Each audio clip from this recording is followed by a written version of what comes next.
How's it going, folks? Welcome to another fun at-home table read. We're continuing the spooky season with honestly one of my favorite underappreciated slasher movies. We're going to tackle the 1998 classic Urban Legend. We're going to get right into it with introducing our cast. It is a small one tonight. I'm Logan. I'm going to be covering action description along with Parker. Hello, I'm Mary. I will be playing Natalie. Hi, I'm Anne. I will be Sasha. Hi, I'm Nicole. I'll be reading for Brenda. And hello, I'm George. I'll be playing Paul. Loving the name there, George. All right, well, let us begin. Oh my God. Urban Legend by Silvio Horta. Exterior country road night. A cold, windy evening in New England. Bare looming trees line the sides of a desolate road. Suddenly, the darkness is broken by fast approaching lights. We see a speeding Land Rover round the bend. Interior Land Rover night.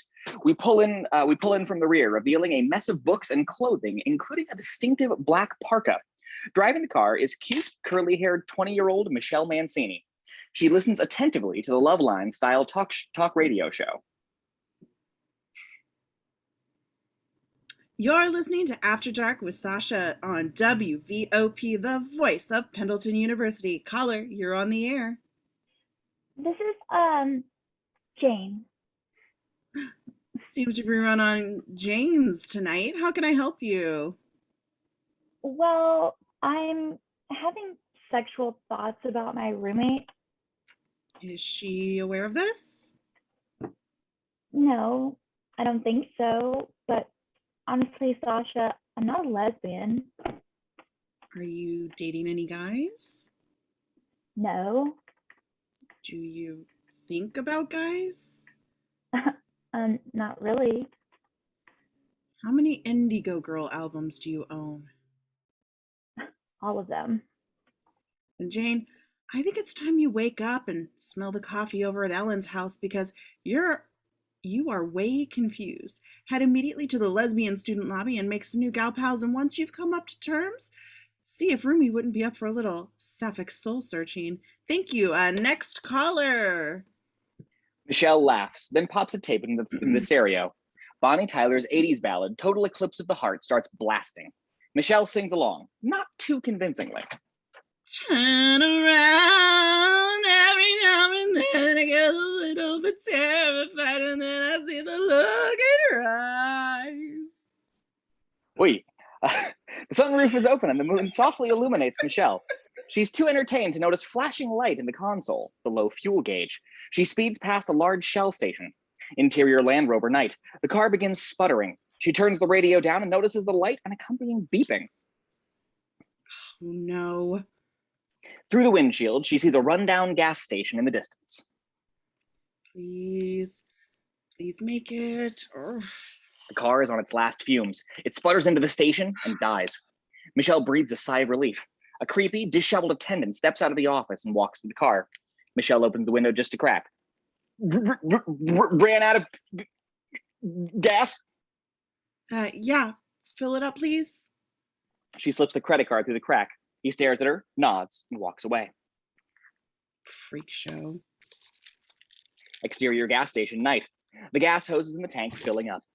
Interior Range Rover night. Michelle looks at her watch impatiently. Miss? She turns to look. He's calling out from the office window. What? Can you please come here for a minute? What is it? Credit card company, ma'am. They're on the phone. Is there a problem? They say they want to talk to you.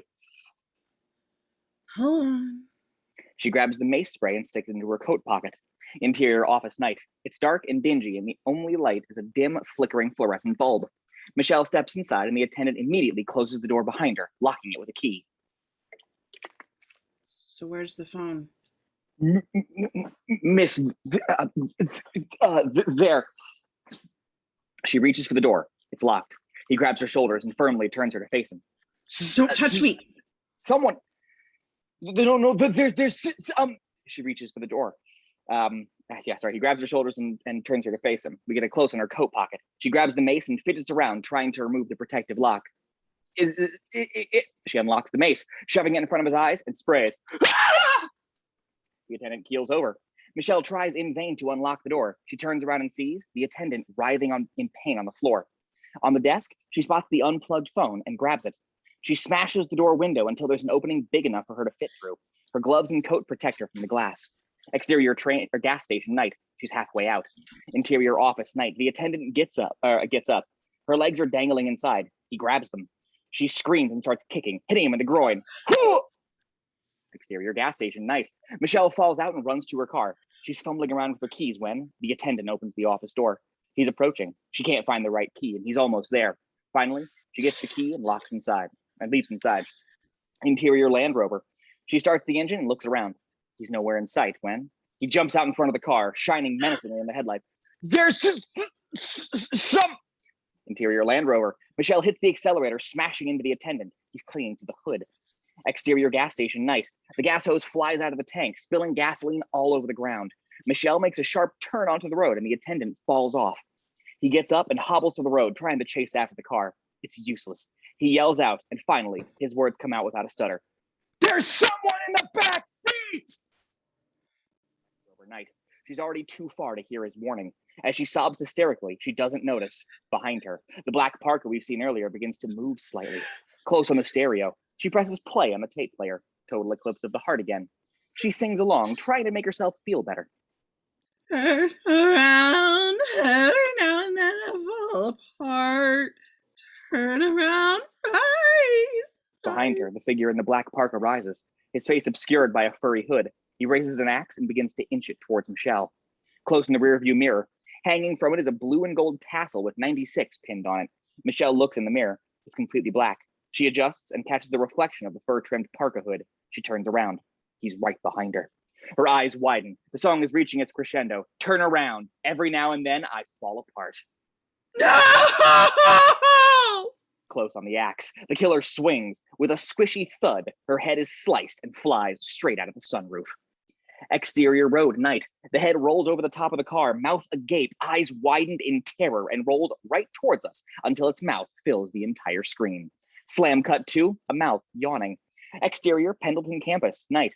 Pull back to reveal Natalie Simon, a dark-haired, good-looking 20-something-year-old staring straight ahead. Natalie's a serious type A personality who probably feel more comfortable in a Donna Karan power suit than in a green goose down jacket she's currently donning. She knows exactly what she wants out of life and has no time to waste. Her day runner is her Bible.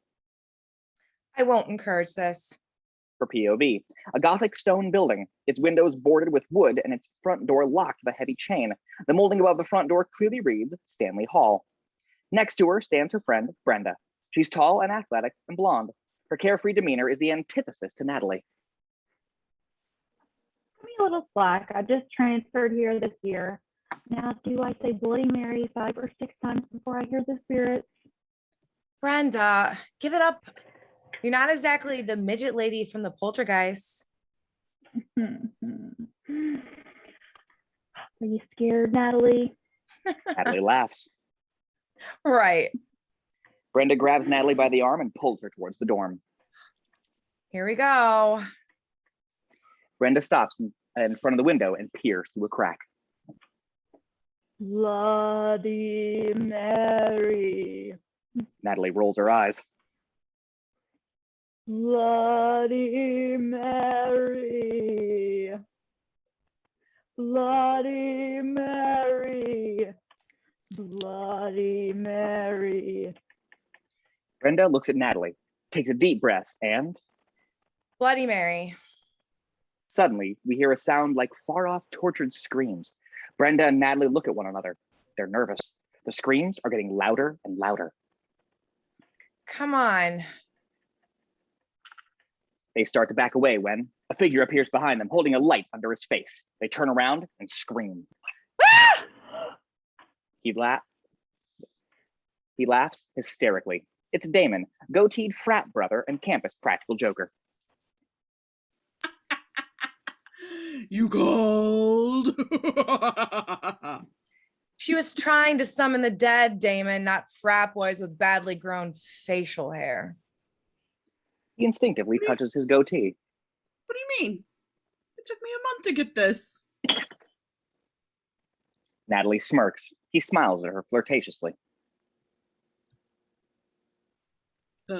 Anyway, it'll still take you all the right spots. Keep dreaming, man, boy. So this Very is what you do with all your free time? Hang out in the rain by yourself, waiting to scare people like a total freak? Nah. Only when I see some idiot standing in front of the dorm trying to summon the dead.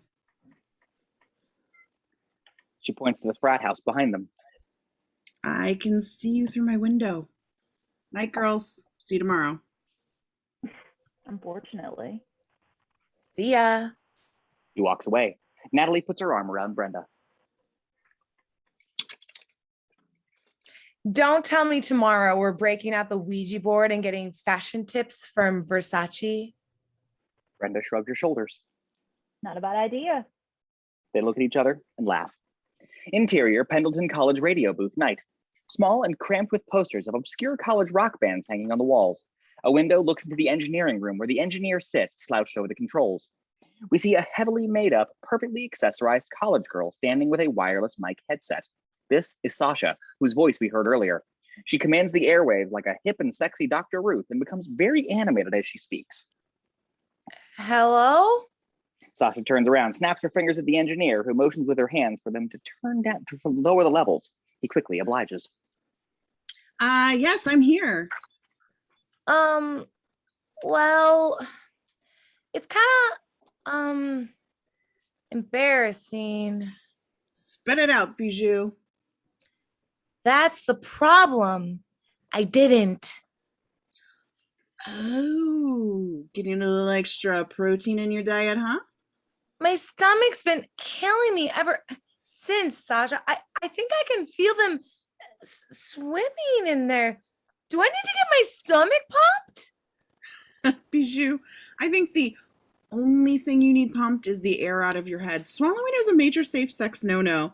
Now, it sounds to me like there's nothing wrong with your stomach and that a shot of Pepto wouldn't cure, okay? Don't stress about it. Next time, make sure to climb off that volcano before it erupts. Next caller.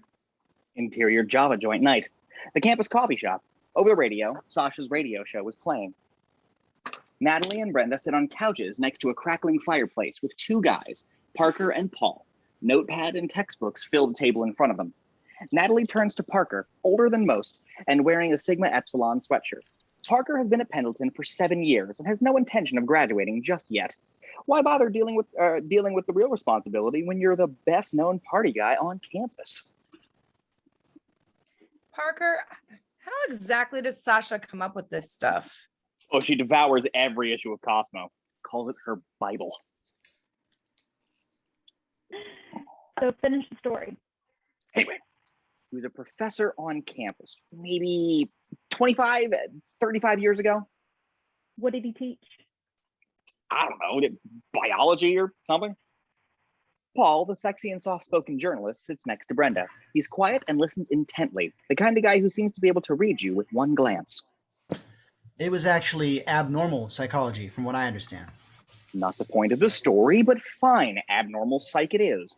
Anyway, he flipped out one night, went completely berserk, grabbed his hunting knife and headed to Stanley Hall, banged on every door, and every student that answered, he took the knife and slit their throats, ear to ear. Did away with an entire floor before stabbing himself straight through the heart. Ugh. Thus, the annual Sigma Epsilon Bash.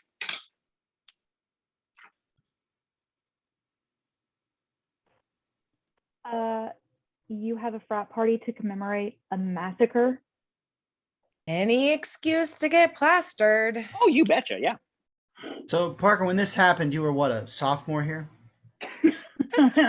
You laugh, but like I've said before, I really see no point in graduating before 30. What do you think, Natalie? You buy it? A massacre? Of course not. It's a bullshit story you hear on every campus in the Northeast. Show me the proof. Well, that's the thing. Pendleton knew enrollment would suffer permanently, so in cahoots with the national news media and various other powerful organizations, they've done their best to eliminate any information relating to it. Yeah, I'm so sure. Suddenly, there's a loud beeping. Paul checks his pager. Just a sec. He stands up and brushes against Brenda. She eyes him longingly. Brenda turns to Natalie as he walks away. Did you see how he brushed against my leg? How? Slowly, like a seduction. I say he's into it. I don't know. He's good looking, smart, straight. Not the type that usually goes for me. Brenda, stop being so down on yourself. The leg brush, it's a sign. Should I ask him out? Let him come to you. Yo, don't mind including me in some of your chick banter. Paul walks back. Something's come up. I got to get to the newsroom. Another E. coli crisis in the cafeteria? I wish. That one almost got me the student Pulitzer. He winks at her, smiles, and exits. Hi, Paul. Okay, guys, I've got a scary story too. The group of lazy college kids who flunked out ended up making blizzards at Dairy Queen. She opens up her book. Parker and Brenda groan in unison. Exterior residence hall night. Natalie is fumbling with her keys. Suddenly, the door swings open, taking Natalie aback. Holding the door is a wrinkled, gray-haired janitor with a friendly demeanor. There you go.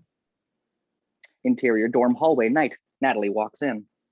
Oh, thanks so much. No problem at all. Just finishing cleaning up. We catch a glimpse of a tiny computer room he's cleaning. Well, good night. He smiles at her and goes back into the room. Interior, Natalie's room, night. It's dark inside. The door creaks open, Natalie entering. She feels around the wall for a light switch. She hits it and shuts the door.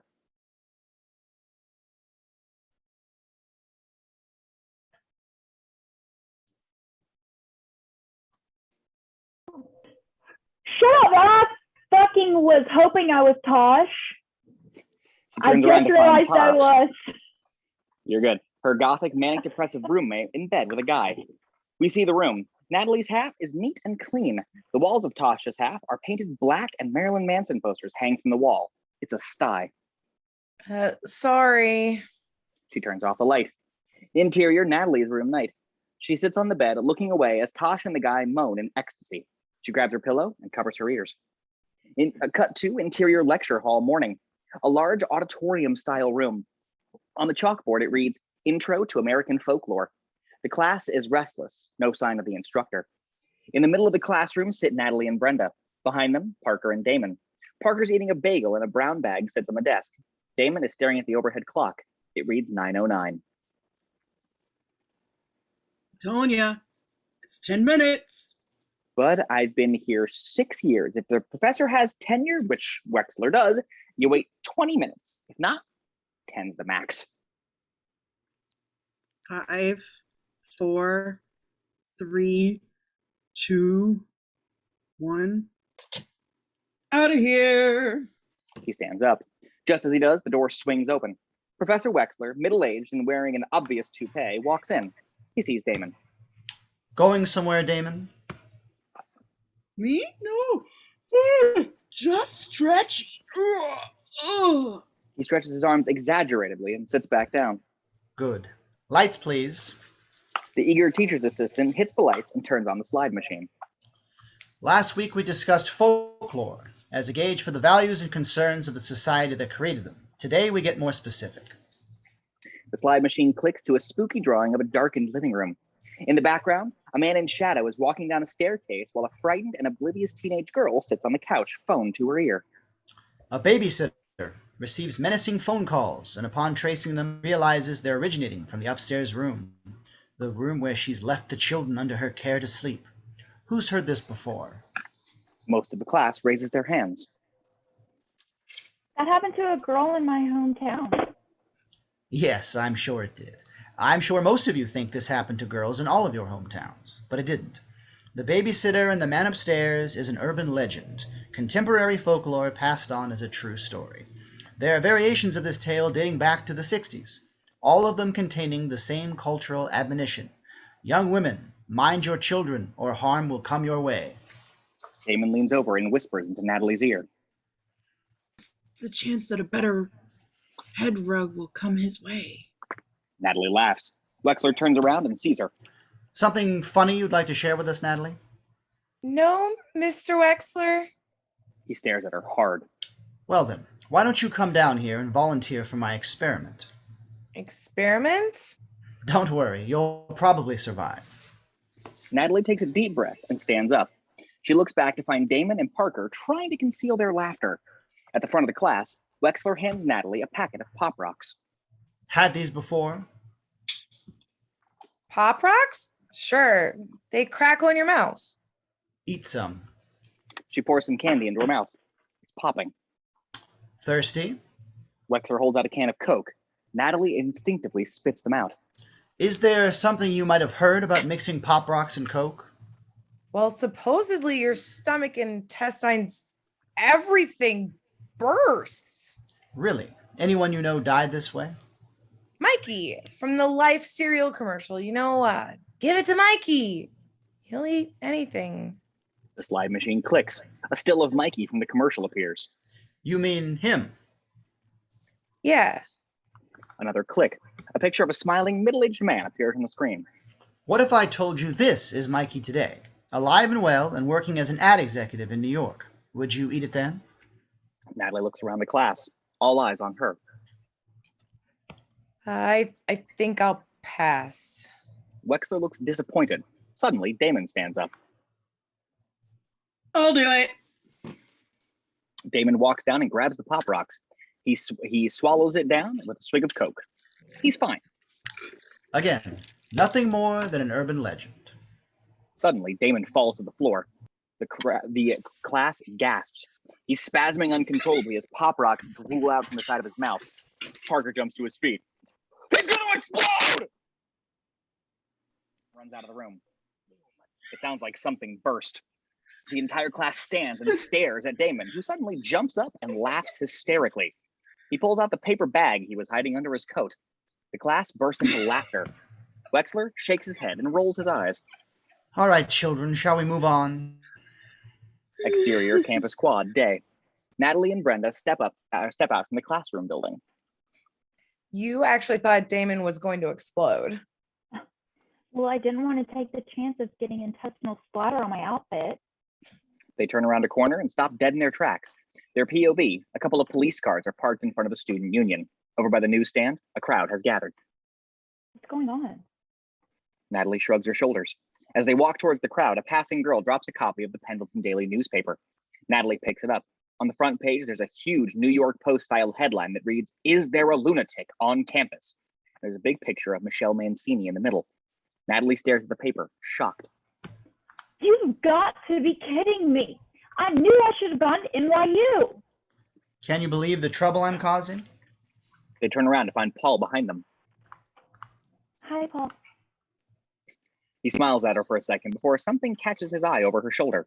In his POV, a patrician, middle-aged college dean, Roger Adams, is standing on the steps of the student union, clutching a copy of the newspaper. Next to him is a young black woman in a security uniform. This is Reese, campus head of security. She has a determined, intense look on her face. The dean turns to a couple of young interns and whispers to them. They immediately walk down and through the crowd and begin confiscating the papers from the newsstand. Hey, He runs over to the interns. what the hell are you doing? They ignore him. He looks at the dean, who runs over to him. You can't just seize every copy here. He stares at him harshly. You're the one who wrote this misconstrued, sensationalistic piece of rubbish, didn't you? I sure did. Well, let me tell you something, young man. As far as I'm concerned, the only lunatic on this campus is you. I'm flattered. He pulls out a tape recorder. Can I quote you on that? The dean rolls his eyes and walks away. Reese steps up to the recorder.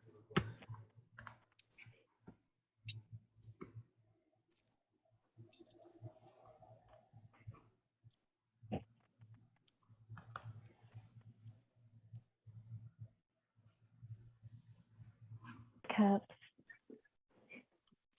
I have a comment. U.S. News and World Report named Pendleton the safest university in the country.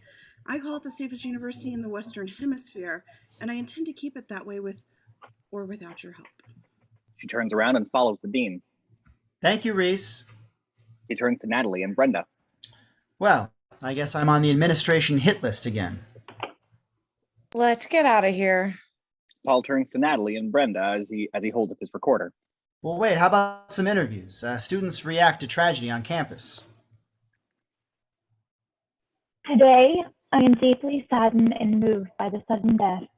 Come on. Natalie grabs Brenda and drags her away. See ya. Tell me you noticed him licking his lips when he looked at me. Major lickage.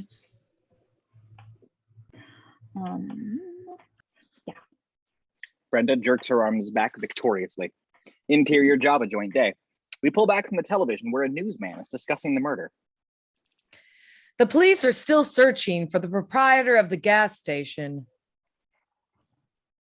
Brenda, Natalie, Damon, and Parker, along with Sasha, are sitting around. Parker has his arm around Sasha. Natalie is staring off into space.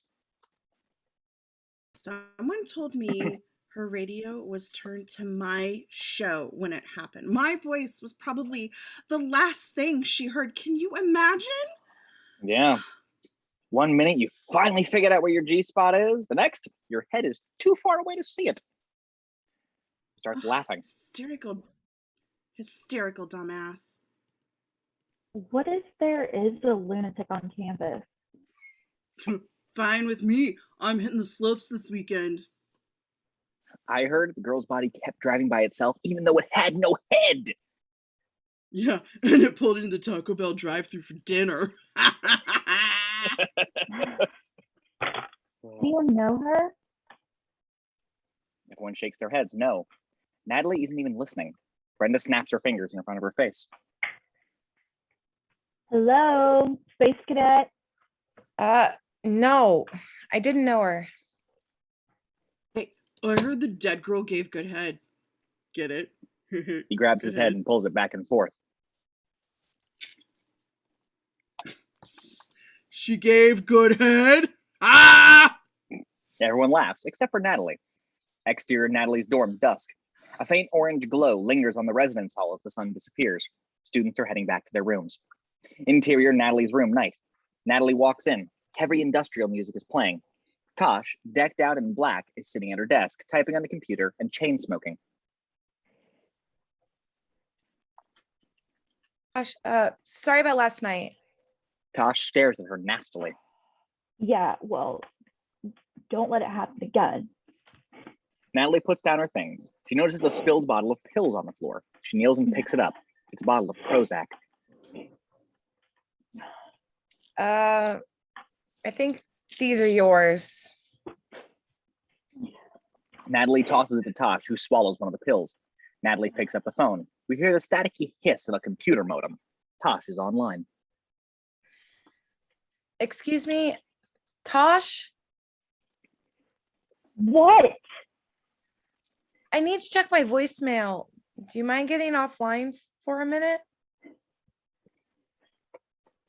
Okay, but this is my phone line too. She turns off the computer. We hear the familiar America Online. Goodbye. She storms out of the place. Natalie holds back her anger and shuts off the grating music. She dials the voicemail and puts the phone on speaker. Hey, it's Brenda. Cardio funk hip hop aerobics tonight. Call me. Natalie looks at herself in the mirror. Hanging off the side of it is a blue and gold tassel like Michelle Mancini had in the car. Natalie looks away. She takes off her coat and goes to the closet to hang it. The answering machine beeps. Natalie, I heard. Everyone's talking about it in town. What is going on up there? You better be carrying the shrieker with you at all times. All times. Natalie smiles to herself. She stops and kneels, picking up a packet from the bottom of the closet. It's a very 80s looking picture of a heavily made up girl being attacked and holding up, quote, the shrieker screaming device. She takes the device out of the box and sticks it in her pocket. Better yet, maybe you should pack a bag and come home for the weekend. Call me. Machine beeps. Just as she's about to close the closet door, she looks up at the top shelf and sees her old high school yearbook. She stares at it for a moment, then takes it out. She walks over to the desk, sits, and opens it up. Close on the yearbook, a picture of the cheerleading squad. We see Michelle Mancini and Natalie sitting right next to each other. She turns the page. Candid shots. One of them is Natalie and Michelle eating ice cream, their boyfriends behind them. close on Natalie's face. She's in tears, and there's a knock at the door. Damon. Hey, I was just in the neighborhood. Thought I'd pop by and see if you want to go hang out at the house. Parker's gonna pierce Hootie's nose. Hootie's a dog. No reason he can't be hip. That's okay, Damon. He notices the tears in her eyes. What's going on? You all right? Yeah, I'm fine. You sure? Listen, we don't have to go hang out with a bunch of drunk frat guys. We can go somewhere and just talk. He grabs her shoulder. I'm a great listener, you know. Natalie looks at him. Maybe he's not such a slime ball after all. Interior Damon's car, night. Damon jumps in. He offers her a beer. Hey, want a little something to warm you up? Sure. He hands her a beer and tries to start the car. It doesn't. Slight process. He moves the steering wheel around, pumps the gas, and the engine roars. There we go. He drives off. Exterior lakeside, night. A small lake in the wooded area separating the campus from the town. On the other side, we can see school buildings. A full moon shines ominously, illuminating the water. We see a sports car parked under a tree near the edge of the lake. Interior Damon's car, night. A few beer bottles are strewn on the floor. So you and Michelle were like best friends? Natalie nods. So why haven't you spoken to each other in 2 years? Natalie stares at him. I kind of prefer not to talk about it anymore. You don't want to open up. Completely understandable. But I gotta tell you, I know exactly what you're going through. You do? Sure. I lost someone close to me once. My girlfriend, she died. He covers his face with his hands. Natalie puts her arm around him. I'm so sorry. It's okay. She was sick for a while. I had a syndrome. I was afraid to get close to anybody again after that, and then one day it hit me. Why am I being so selfish? I have so much love inside of me to give. You do. Mm-hmm. And Natalie, you're in need of loving. I am. Yup. You're lonely, repressed, aching to break loose. Kind of things only a man can fix. And I suppose you're this man. You know it. Damon stares at her and then tries to kiss her. She pushes him off. What the hell are you doing? Don't be afraid to love, Natalie. You don't have to be afraid anymore. He tries to kiss her again, a little more forcefully. She swings and punches him in the face. Oh! Drive me home, Damon.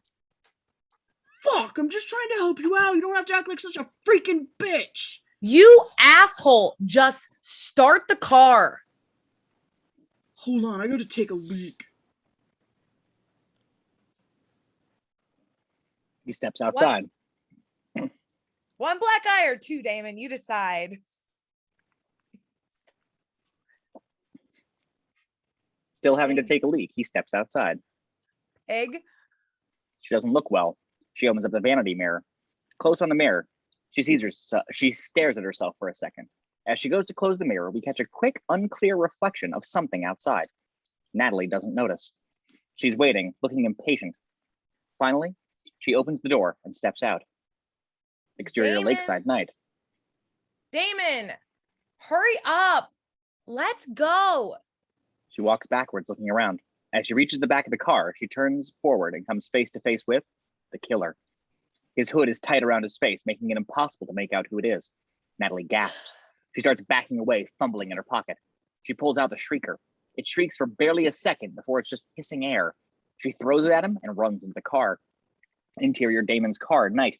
She locks the doors, turns around. The back window is open. As she reaches back to shut it, a gloved hand grabs her hand from outside and starts reaching inside, trying to unlock the door.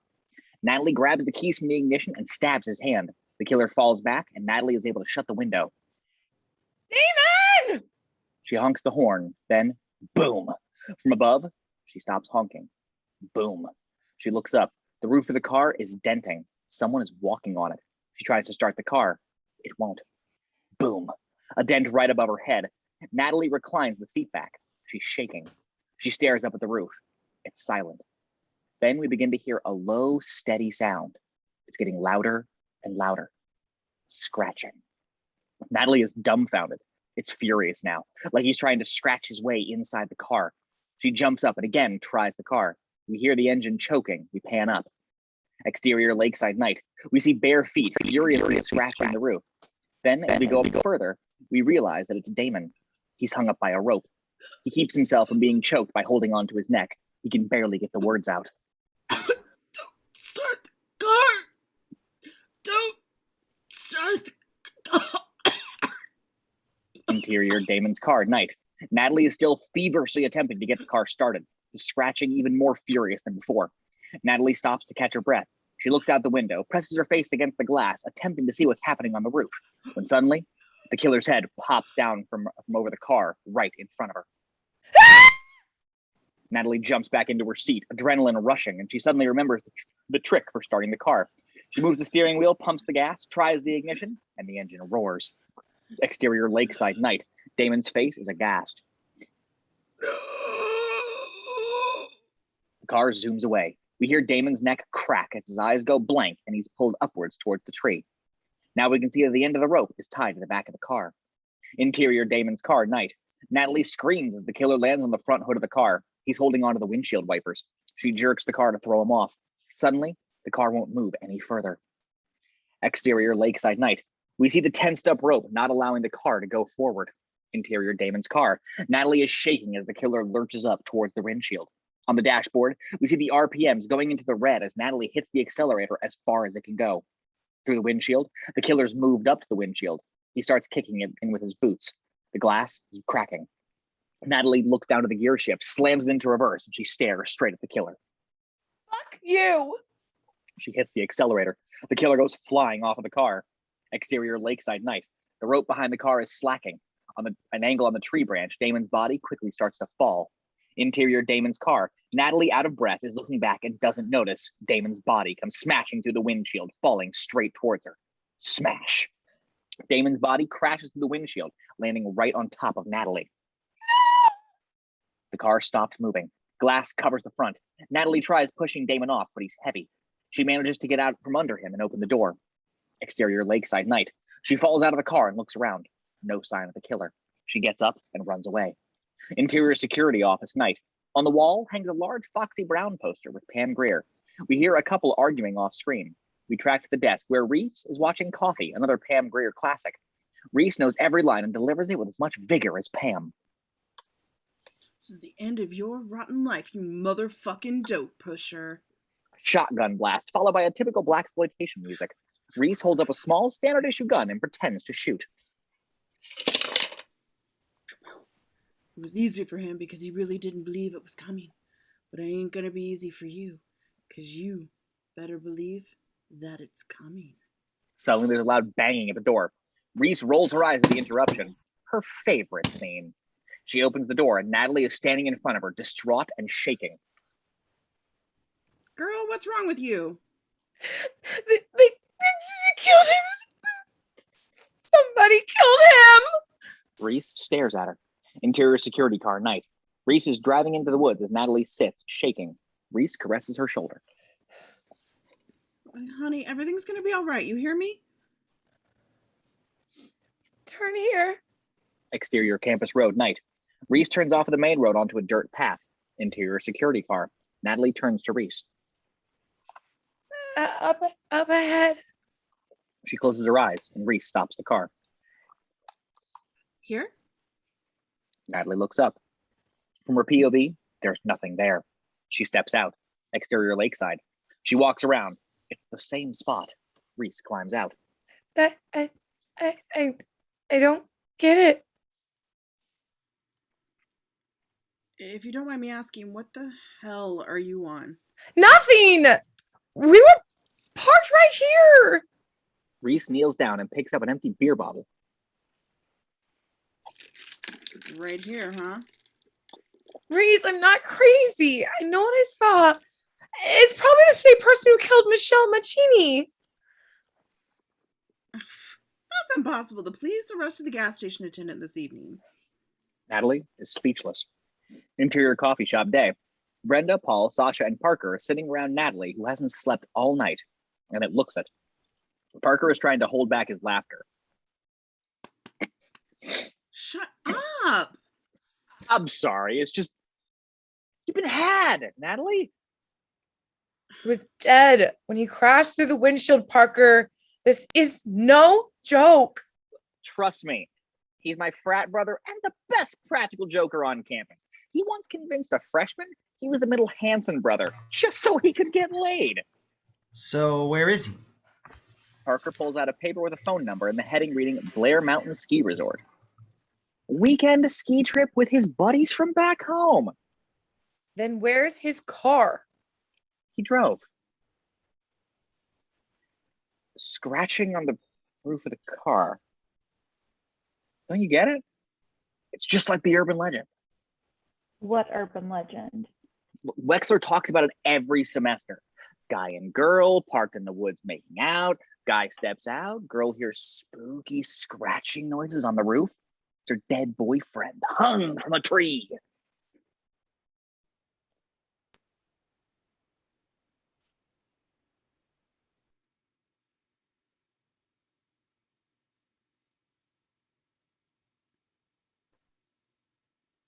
All right. And he was murdered. Remember? Brenda is breathing heavily now. I'm starting to feel an anxiety attack. Come on. Calm down. He puts his hand on her knee. She looks at the hand and then winks at Natalie. No. Wait a second. That totally happened to my sister's ex-boyfriend's cousin. Except he was hung from his feet and scratching with his nails. It's a variation, babe. There's dozens of them. Thus, the windshield stunt. Tell me, what was the killer wearing? A black parka. With the furry hood? His Nanook of the North spook outfit. Look, Damon's in the class. He knew the myth. He must have planned the whole thing out. Conniving bastard. Something hits Natalie.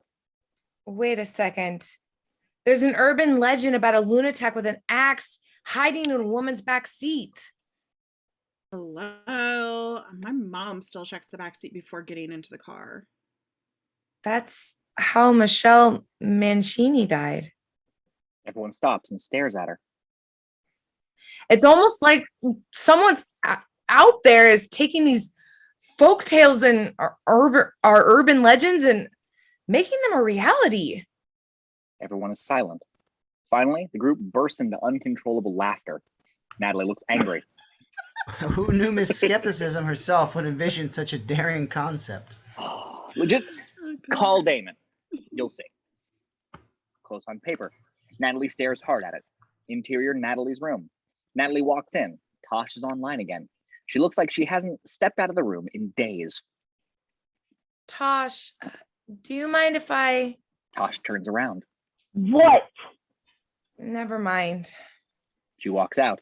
On the computer screen, we see that Tosh is in an America Online chat room called Goth for Goth.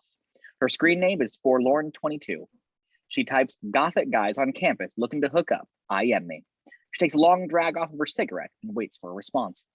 Exterior campus day. Natalie is on a payphone outside.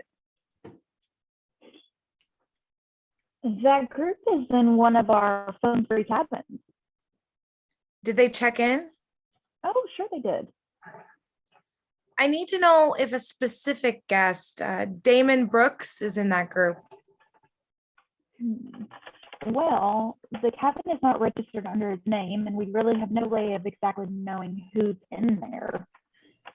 Can I leave a message at the front desk? Sure you can, but I can't guarantee that they'll stop by to pick it up. Natalie looks defeated as she hangs up the phone. Exterior library night. A tall brownstone structure towering over the campus. Interior library stacks. Dark and musty with no windows. Half the bulbs are burnt out, darkening some of the aisles more than others. Natalie slowly walks through the maze of book stacks, searching the books. Behind her, a shadow moves in the distance. Natalie spins around. Did she see something? Just her imagination. She gets back to scanning. Suddenly, we hear distinct footsteps. Natalie stops in her tracks and looks around. The air is heavy with dust. Hello? No answer. She looks up one end of the narrow aisle and the other.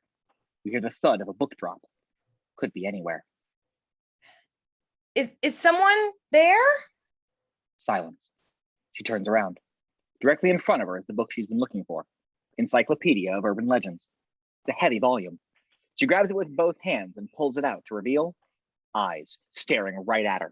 Natalie screams and jumps back against the shelves, knocking some books down. Don't forget on me. Sasha walks around and over to Natalie. She's holding an old, worn book. I've been looking for this everywhere. An early printing of the Kama Sutra with illustrations. You think Parker will get into it? Does your sexual guinea pig have a choice? No. What's that? Natalie hesitantly shows it to her. Encyclopedia of Urban Legends. Oh, Natalie, don't tell me you still think that. I don't know, Sasha. Well, let's take a look. Interior library study room, night. Natalie and Sasha are sitting down going over the Urban Legends book. Some of the pages are illustrated. Natalie turns to the boyfriend's death. It resembles how Damon was killed. This is it. Sasha grabs the book and looks. Ooh, scary. She flips a page. Wait a second. This is definitely not an urban legend. What? The gang high beam initiation happens all the time. Gang members drive around at night with their headlights off, and when someone flashes their high beams toward them, they kill them. It's so gruesome. Natalie snatches the book from her hand. That's why I never warn anyone about anything when I drive. Natalie stares heavily at the book. Hello? Are you listening to me? Anyway, I'm going. I gotta get started practicing this. She holds up the Kama Sutra book. Bye, Sasha. Close on the book, we see the illustration of the gang high beam initiation. Close on Natalie's eyes. The story is obviously hitting a chord. Interior Natalie's room, night. Tosh is still waiting for a response. The ashtray on her desk is overflowing with cigarette butts. Suddenly, we hear a ring. There's a message from Gloomy for You. It reads, "We're on similar dark paths." Tosh types, "What you into?" His response, "Lithium." A smile cracks across her face. She types, "My type of guy," with a little sideways happy face. Interior library study room, night. Natalie is still looking over the book when suddenly the overhead lights start to blink. Natalie jumps. The library attendant is standing at the doorway. We're closing in 15 minutes, guys. Natalie shuts the book. On the back is a paper with the names of the last few people to have checked it out. The most recent reads Damon Brooks. She shakes her head. Maybe it is some kind of sick joke. She gets up to leave.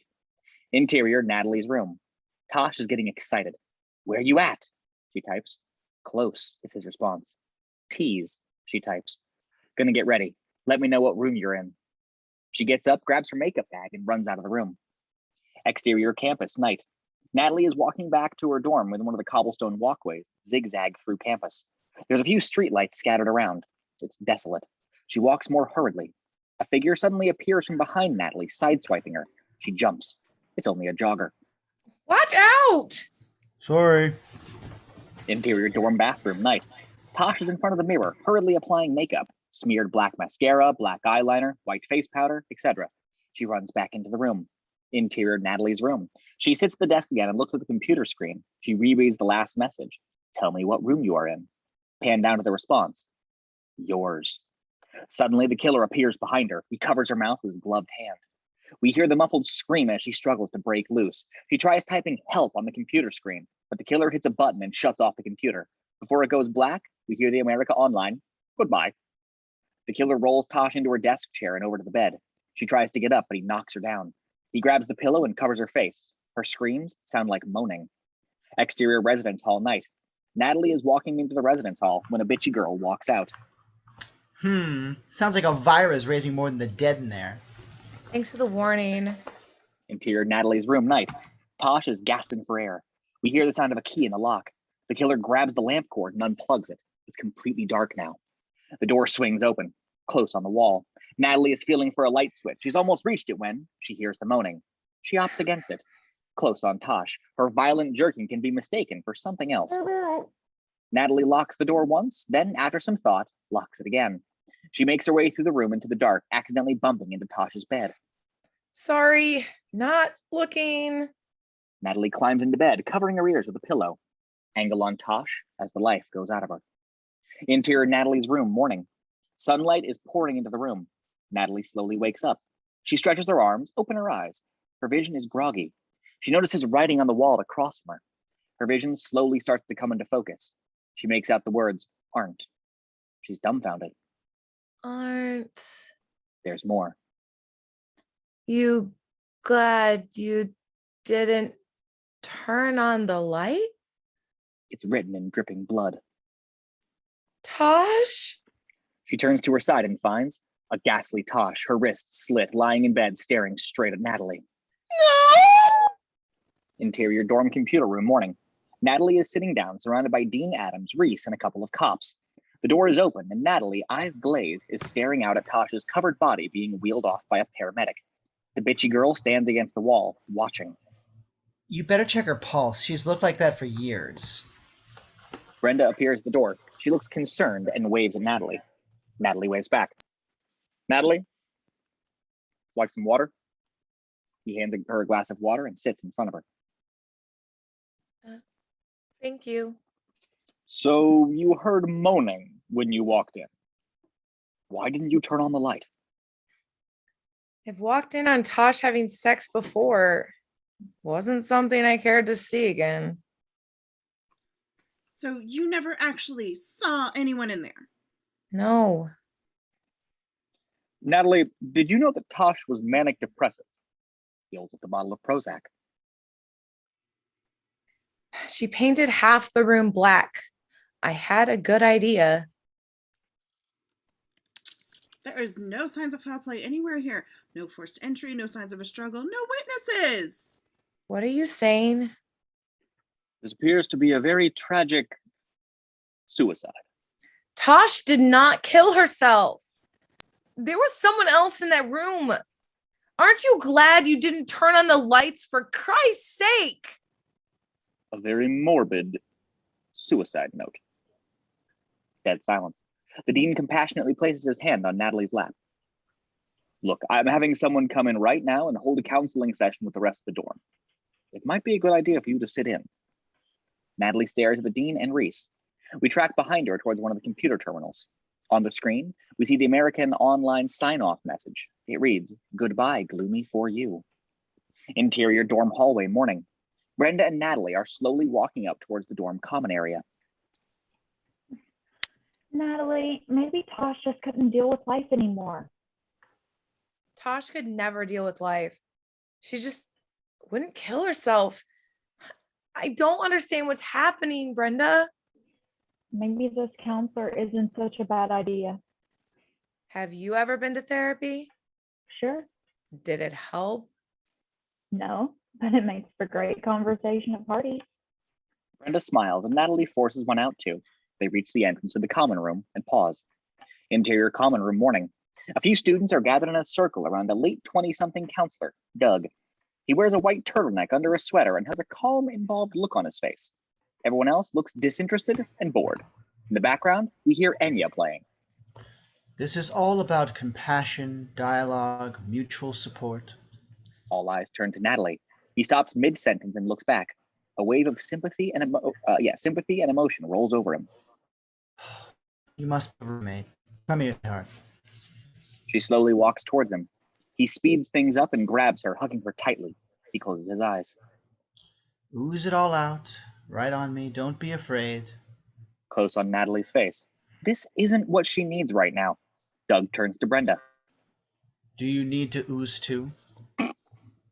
Oh no, I'm all oozed up. He grabs Natalie's hand and sits her down. Brenda follows. Just sit right here. We're discussing just what Tosh meant to each of us. Who has the talking stick? A wholesome girl raises her hand, clutching onto a wooden stick. You go ahead, Angel.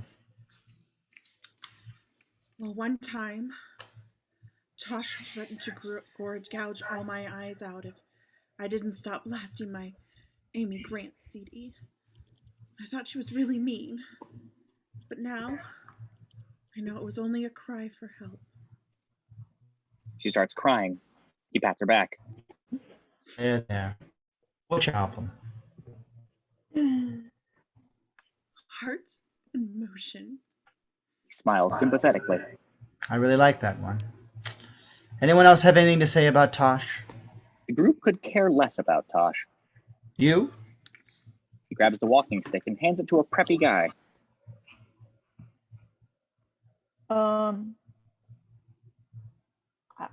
I didn't know her. It seems that way now, to all of us, doesn't it?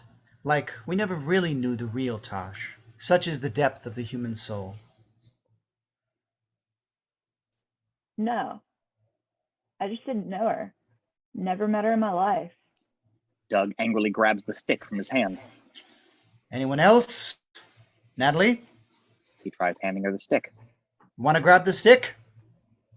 Brenda looks to Natalie. All eyes are on her. This is too much to handle. I just want to be alone right now. She stands up and walks out of the room. A bitter girl turns to the group.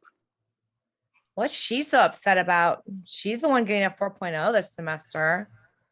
So, anyone up for a little role playing? Exterior residence hall morning. Natalie runs out of her dorm. She stops on the front steps and catches her breath. She sits down and shuts her eyes, completely overwhelmed. Hey. She looks up. Paul is standing in front of her, holding on to his tape recorder. Sorry, Paul. I'm not doing interviews. He sticks the recorder in his pocket and holds his hands up. Strictly off the record. I think I'm going crazy. Happens to the best of us. He sits down next to her. Did you see it coming? Yes? No. I mean, I don't know. This suicide note I heard about. Aren't you glad you didn't turn on the light? In her blood. Paul looks away, laughs. That's weird. When I was a kid, I heard a story about a college girl whose roommate was murdered. The roommate walked in that night and went straight to bed the next morning. Natalie turns to him. Something hits her. An urban legend. Paul looks at her. Paul, Tosh didn't commit suicide. There was someone else in there. It's really happening. Something hits Paul. Today's the anniversary, you know. What anniversary? The Stanley Hall massacre. I mean, if it really happened, it is. How do we find out for sure? We pull up behind them and see Brenda in the upstairs window staring on. Interior Parker's room. A small single in the frat house. The blinds are drawn and Indian sitar music is playing in the background. Sasha, dressed in sexy lingerie, is lighting candles around the room while Parker lies shirtlessly in bed, anxiously waiting for whatever she had planned. So, what are we doing? It's a surprise. POV. Hootie, a Yorkshire Terrier with a nose ring, is sitting on the floor, staring up at her. And Hootie is out of here. Oh, come on. He's not bothering you. Parker, he makes me uncomfortable. It's all right, boy. You'll be back in a few minutes. I only wish it lasted that long. Paul sneers at her. Interior newsroom day. A college version of a bustling newsroom. Reporters piled on top of each other, typing on old computers or talking on the phone. Paul and Natalie walk in. We have an archive with every issue of the Pendleton Daily that's ever been published. If there was a massacre on campus, you can bet it's in there. So this is where you come up with your ludicrous articles. No, I don't come up with them. They just happen. The only thing I do is spice them up, add a little intrigue, make them better. Nothing wrong with that. Well, you've managed to convince yourself. Only way to survive. Over there. He points to a wooden door. Interior newspaper archive day. A dimly lit room lined with large stacks. Natalie and Paul are staring into an empty space on one of the shelves.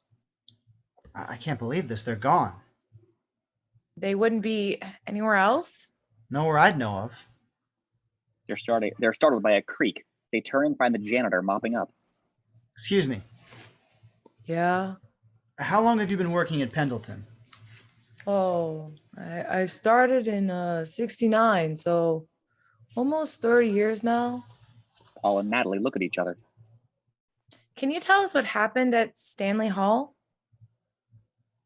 The janitor suddenly looks uncomfortable. He looks away. I don't know what you're talking about. Did people die there? I can't help you with that. Look, this is very important. We need to know if it's true or not. This is clearly not something the janitor wants to discuss. Talk to Professor Wexler. Why? He knows more than I do, but don't tell anyone I said anything. He grabs his bucket and mop and walks out. Paul and Natalie look at each other. Interior newsroom day. Paul and Natalie are storming out when suddenly Brenda appears in front of them. Hey guys, what's up? I was just passing by and Brenda, and I'll talk to you later. Paul completely ignores her as he and Natalie walk out. I'll be at the gym. She hushes, looking none too pleased with herself. Interior Parker's room. Sasha and Parker, both nude, are completely entwined. The Kama Sutra book is propped open on the nightstand. Sasha is writhing in ecstasy. Parker looks like he's being crushed. Can't we ever just do it like normal people? Parker, any expert will tell you the secret to long-lasting relationships is variety. It wouldn't hurt to get into a missionary position every now and then. Angle on the door. We hear the sound of scratching. The door creaks open and Hootie walks in. He's gasping, having trouble breathing. He walks over to the bed and jumps on. Parker turns and sees him. What's wrong? Hootie just stares at Parker, helpless. But Sasha, enough. Disengage. There's something wrong with Hootie. He's just getting excited watching us. Now, come on. Hootie is gasping heavily. Sasha and Parker both look at him when he coughs. Suddenly, a bloody finger flies out of his mouth, landing on Sasha's breast.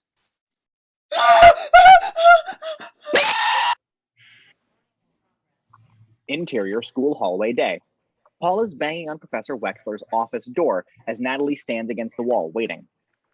He should be here. It's his office hours. I don't think Wexler's much into student-teacher interaction. He tries the door. It's unlocked. Paul heads inside and motions for her to follow. She hesitates, then goes ahead. Interior Professor Wexler's office day.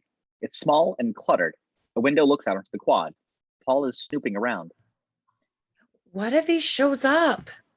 He ignores her and points to another door. What do you think that leads to? Paul, we should go. He walks over and opens the door. A black parka leaps out at him. He jumps. It was hanging inside the door. They both laugh. He looks inside the closet and his smile quickly vanishes. Natalie. She walks over, looking inside, and freezes. Angle on the closet. Laying on the floor is an axe. We hear footsteps approaching and see a figure's outline in the door's window. Paul pulls her into the closet and closes the door. It doesn't shut completely. Interior closet day. They're pressed up against each other. They look heavily into each other's eyes. Wexler is in the room. We hear footsteps as he walks to his desk. We hear him shuffling with some papers. The closet door is slowly creaking open. They stare at the expanding crack. The footsteps outside seem to be heading out. The front door opens and shuts. Is he gone? Paul looks out of the crack. From his POV, there's no one there. He nods. He opens the door and they slowly walk out. Interior Professor Wexler's office day. Paul pulls the door closed behind them, revealing Professor Wexler standing behind the door. Lost something? They turn around and freeze. No. He looks at them menacingly. Then what the hell are you doing inside my office? Paul and Natalie run out. Exterior campus quad day. An overweight guy in a hurry dumps a soda cup onto the grass.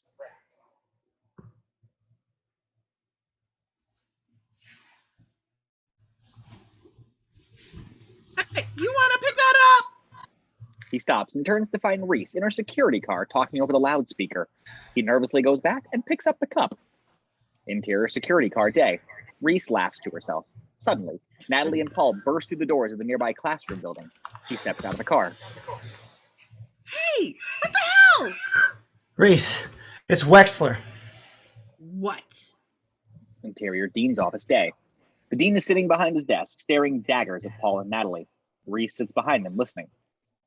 Now, Natalie, I know you're dealing with a lot right now. Suicide and... Tosh was murdered. He closes his eyes and tenses up for a second, looks up, and smiles. Why do you two insist on creating an unnecessary atmosphere of paranoia in my school? Tell us about Stanley Hall, Dean. It's, what do you call it? An urban legend. You hear them on every college campus. But it had to originate somewhere. Was Wexler involved? Natalie, maybe you'd care to shed a little light on something I noticed in your file? What is that? Your probation for reckless endangerment. No response from Natalie. Paul looks at her, eyebrow raised. That was in high school. I know. Happened after you'd already been accepted to Pendleton. You're lucky. The admissions office might have not looked upon a criminal record very favorably otherwise. Would you care to elaborate? Natalie looks at Paul and then to the dean. No, I wouldn't. That has nothing to do with what's happening. Natalie, there is nothing happening except two completely unrelated tragedies. Now, I want to be as supportive as possible, but you're skating on thin ice right now. So I'm requesting you take an academic leave of absence through the end of the semester. It'll do you some good to deal with what's happening back home with your family. So that's it? That's how you're going to handle this? By sending me away? The dean is silent. Paul stands up. Let's get here. Oh, I'm not through yet. You're off the paper, Paul. This institution's had enough of your inflammatory articles. What? You can't do this. There's something in the Constitution called freedom of speech. The Constitution doesn't protect someone who wrongfully yells fire in a crowded theater. And Paul, you've yelled fire one too many times on this campus. Enjoy your weekend. Exterior campus day. The sun is now completely obscured by storm clouds. Paul and Natalie step out of the administration building. There's a tense silence. Reckless endangerment. We're not exactly talking about running a stop sign here, are we? No response from Natalie. Look, Natalie, I just lost a lot in there following your lead, so maybe I have a right to know a little about your past. It's not something I want to discuss. You don't want to discuss it. Okay. Do you want to discuss my career options without a body of writing samples? Because FYI, Natalie, they're kind of limited. Paul, whatever happened, it doesn't change the fact that someone on this campus is killing people. It doesn't? I don't know if I buy it anymore. Honestly, Natalie, I don't know if I ever bought it. Just looking for a big story, huh? You got it, but that's over with. So write a letter to the editor. He turns and walks away, leaving Natalie standing alone in the quad. Interior Dean's office day. The dean is on the phone. Reese is waiting to speak with him. Oh, yes, very, very well. Enrollment's up this semester. We've got record admissions applications for the next... Dean Adams? Just a second. Okay, not all that's been taken care of. No, that's all been taken care of, no. But thank you. The miles outside of Pendleton. You'll see you on Founders Day. Goodbye. Yes? I was just thinking it might not be a bad idea to add a few extra guards this weekend, just, in case In case what? anything should happen. Tell me something. What kind of frightening message do you want to send out to our students, Reese?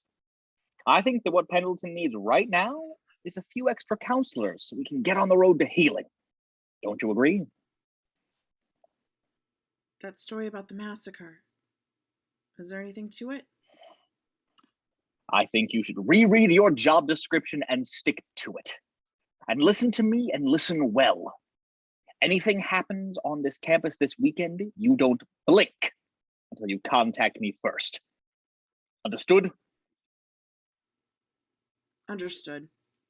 She turns away and walks out. Exterior sporting facility, day.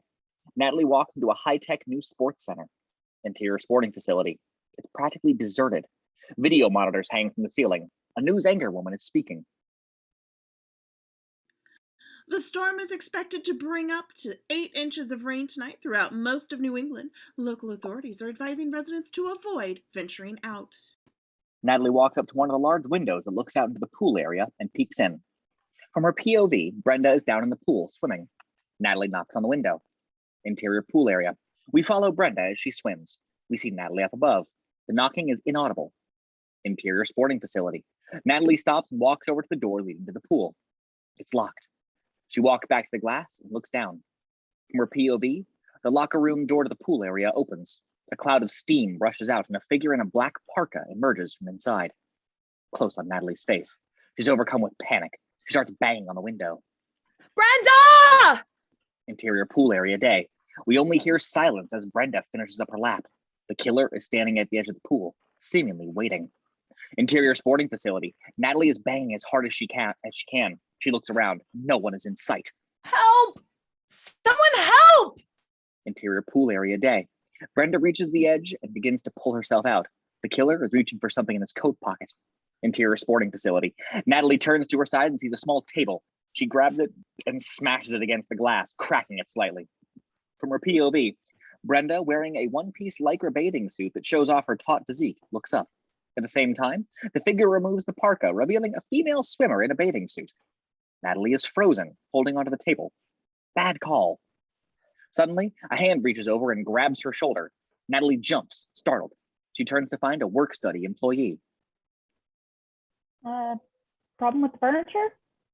Exterior campus night. Natalie and Brenda are walking alone through the quad. Michelle and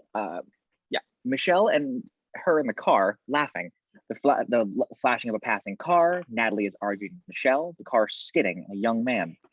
Suddenly, a figure appears behind them. He trails them slowly.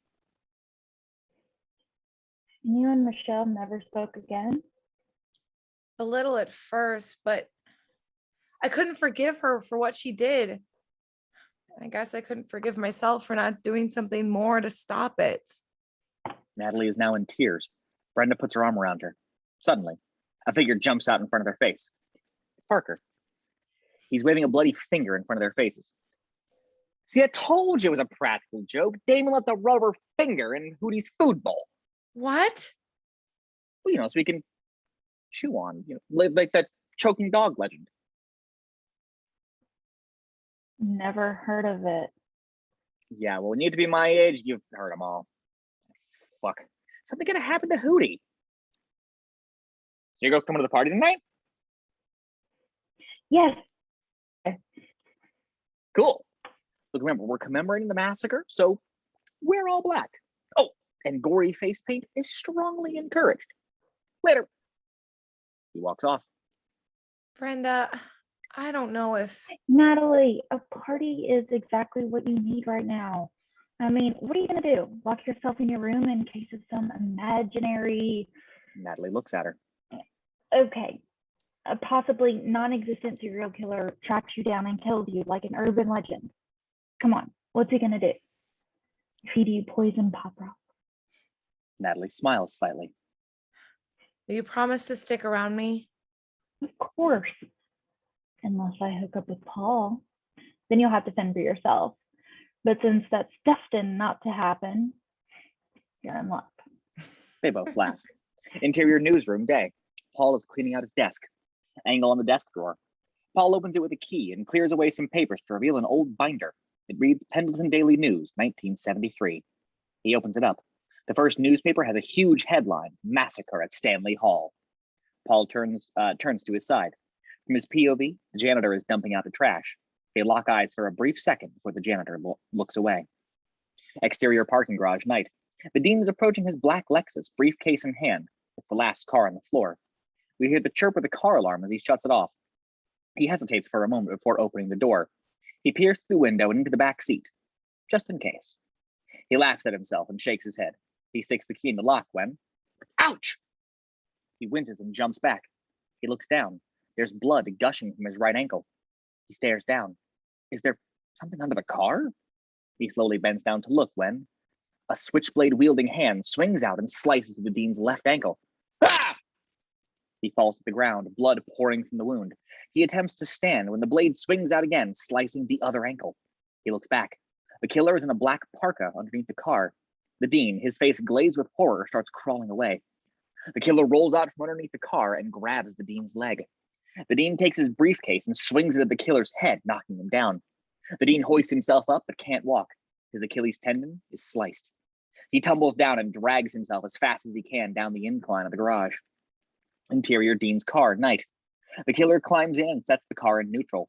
He turns the steering wheel and sends the car down the incline. Interior parking garage. The dean is almost at the pedestrian entrance. He's out of breath and sweating. He turns and sees his car rolling in his direction. The dean crawls faster. He's almost at the barricade separating the entrance from the garage when the car slams into him, crushing him against the barricade. Cut to exterior frat house, night. The storm is quickly brewing as rain pours heavily and flashes of lightning light up the sky. Crazed college students are flooding into the house.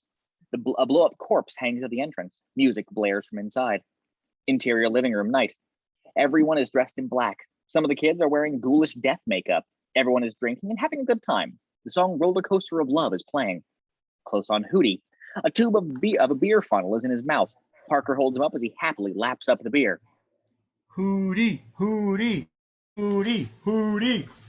Hootie, unable to drink anymore, pulls away, getting his fur soaked by the splashing beer.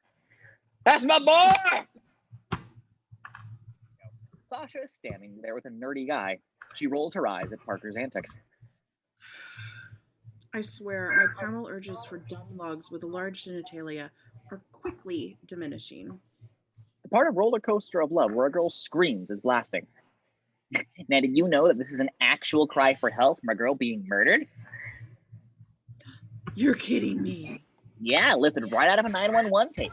That's why it sounds so real. I'll never be able to listen to this in the same way again. She rolls her eyes and walks away. Angle in the entrance. Natalie walks in alone. She looks around and finds Brenda. Well, seems rather tame.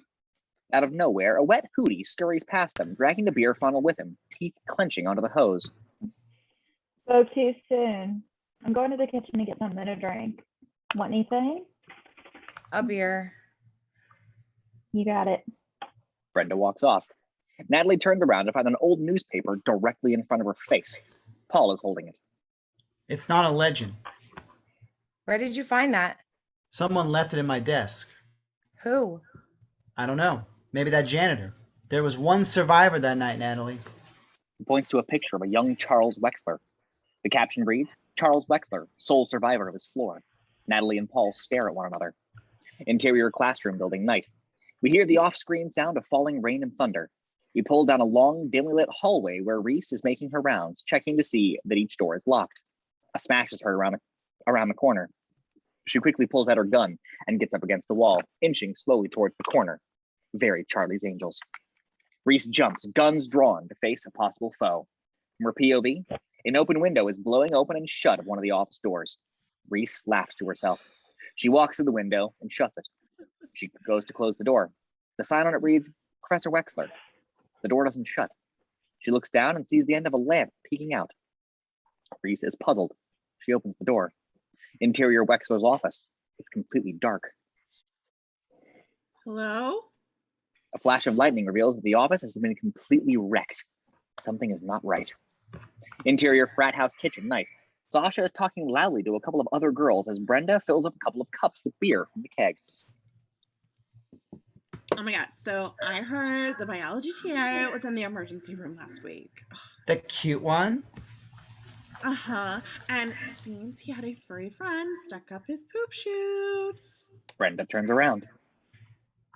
Gerbil? You did not hear it from me. Okay, I just want all of you to know my radio show has taken a very strong position against gerbiling. Did you see Paul? He's here? I just saw him chatting Natalie up. Thanks for letting me know. Brenda walks away. Sasha turns back to the girls as they start gossiping. Interior frat house foyer, night. Paul and Natalie are sitting alone on the stairs that lead up to the second floor. I'm sorry I doubted you. Don't worry about it. We just got to get a hold of the cops. It seems Dean Adams already us to it. They thought it was a practical joke.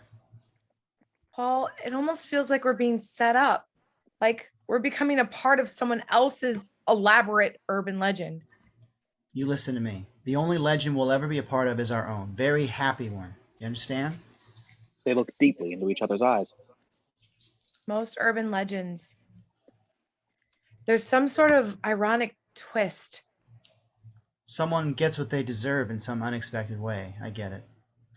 So maybe if this is our legend, we begin to that twist right about now. Paul slowly eases his lips onto hers. They kiss passionately. As they make out, we see a shadow come over them. Natalie opens her eyes and quickly pulls back. It's Brenda, standing in front of them holding 2 beers. She's not happy. Let him come to me, huh, Natalie?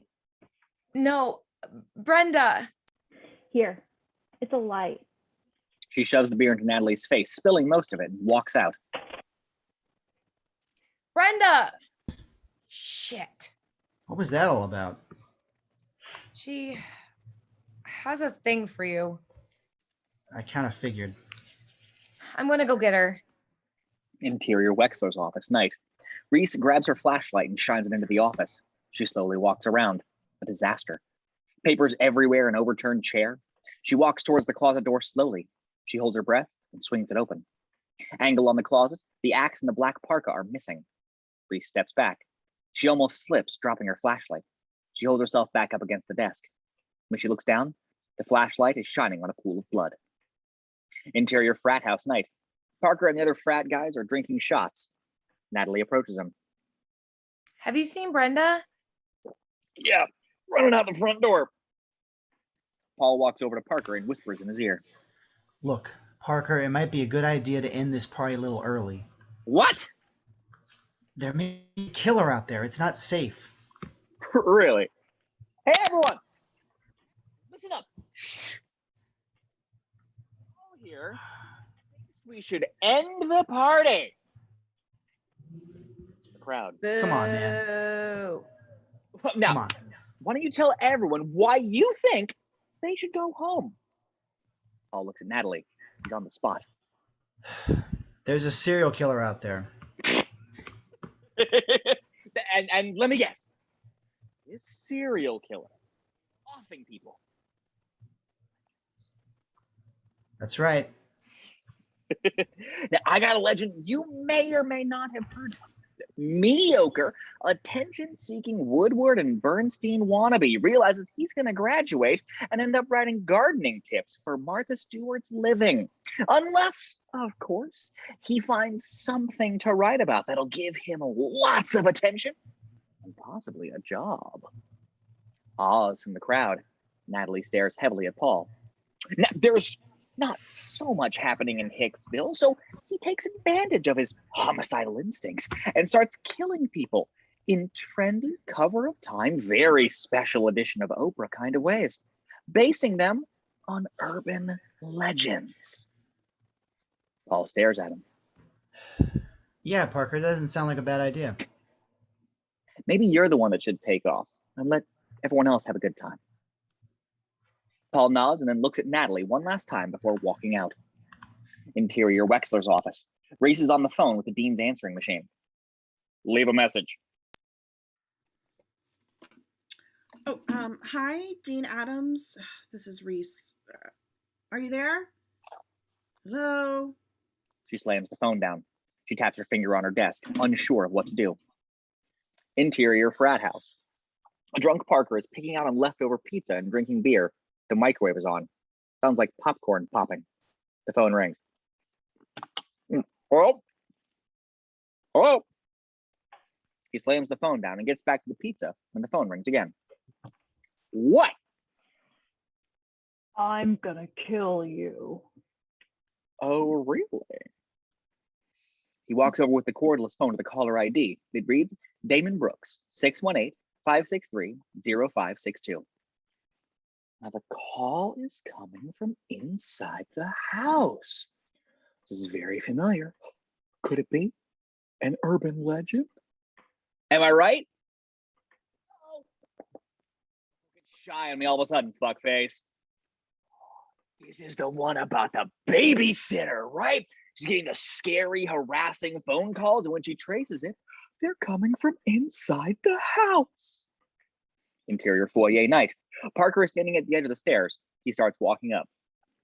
But, asswipe, aren't you forgetting something? I'm not babysitting any kids. Wrong legend. This is the one about the old lady who dries her wet dog in the microwave. Beeps coming from the kitchen. Parker spins around and runs back. Interior kitchen night. The microwave has just stopped. He slowly walks towards it, stares at it, pops it open, close on his face. A look of horror. He looks away in disgust. Howdy! You sick motherfucker! Out. Interior Damon's room night. Parker bursts in, still clutching onto his beer. The phone is off the receiver. He tears into the room. Damon, I'm gonna furnish you with a new asshole. You hear me? Closet door. Boom. A basketball bounces off of his head. He heads out. Interior frat house hallway. Parker staggers down the hallway, cup of beer still in his hand. There's a closed door. He swings it open. From his POV, a jock brother and a trashy girl are having sex. What the fuck, Parker? Sorry, man. Just, Get the hell out of here. Yeah. Sorry. Parker shuts the door. He takes another swig of beer, and he holds his stomach. Looks like he's going to be sick. He goes inside the bathroom. Interior bathroom night. Parker sets the beer down and lifts up the toilet seat. He kneels, about to throw up when a gloved hand grabs the toilet seat and slams it onto his head, knocking him out. Interior living room night. Natalie looks up at the ceiling. She heard something. She looks around nervously. Interior bathroom. Parker comes to. He's bound and gagged. The beer funnel tube stuck into his mouth. The killer hovers over him. He grabs a packet of Pop Rocks from his pocket and pours it down the funnel. Parker's muffled screams are quickly eclipsed by the sound of snapping and popping. The killer then grabs a bottle of Drano and pours it completely down the funnel. Parker starts spasming wildly. Suddenly, he stops. Dead. The killer removes the tube and tape from his mouth. Blue liquid and Pop Rocks drool down the side of Parker's mouth. The only sound, the crackling of the candy. He exits the room. Interior living room night. Sasha walks out of the kitchen and towards Natalie. She looks impatient.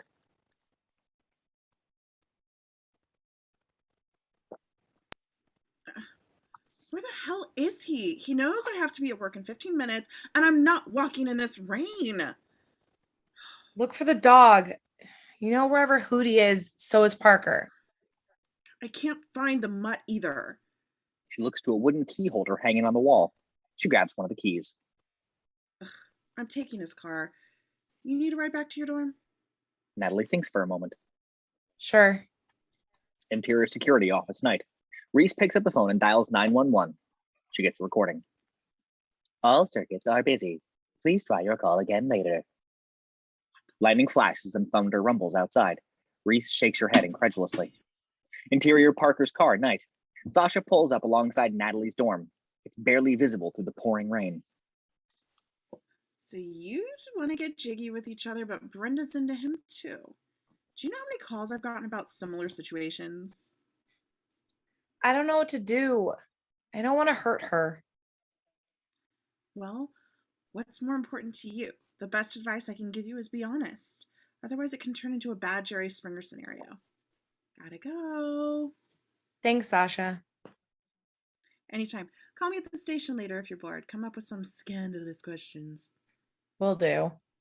Natalie gets out of the car and runs to the front door of her dorm. Interior dorm hallway night. Natalie walks towards her room. It's the first time she's been there since Tosh's death.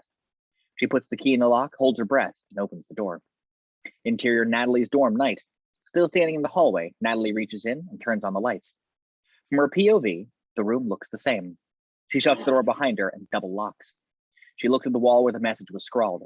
There's a fresh coat of white paint, but underneath you can still make out the faint shade of red. Natalie looks away. She grabs her Walkman. There's a flash of lightning and Natalie jumps into bed, covering herself with the blanket. She turns on the radio and tunes into Sasha. Interior radio station night. Sasha is talking into her wireless mic. It just feels so awkward for me to go get her birth control pills. So Sasha, I did something really bad. What is that? Well, my roommate has birth control pills. So you borrowed some. Not exactly. She doesn't know. I've been replacing them. What have you been replacing them with? Baby aspirin. Now she's pregnant and I don't know what to do. Suddenly, the line goes dead. Hello? Interior Natalie's room, night. Natalie is listening. Can anyone out there hear me? She sits up in bed. Something's not right. Interior radio station, night. Sasha starts hitting every button on the switchboard. Nothing. WVOP, voice of Pendleton. Pan down to the window looking into the engineering room. It's dark inside. Her reflection is clearly visible in the glass. Sasha slowly walks towards it.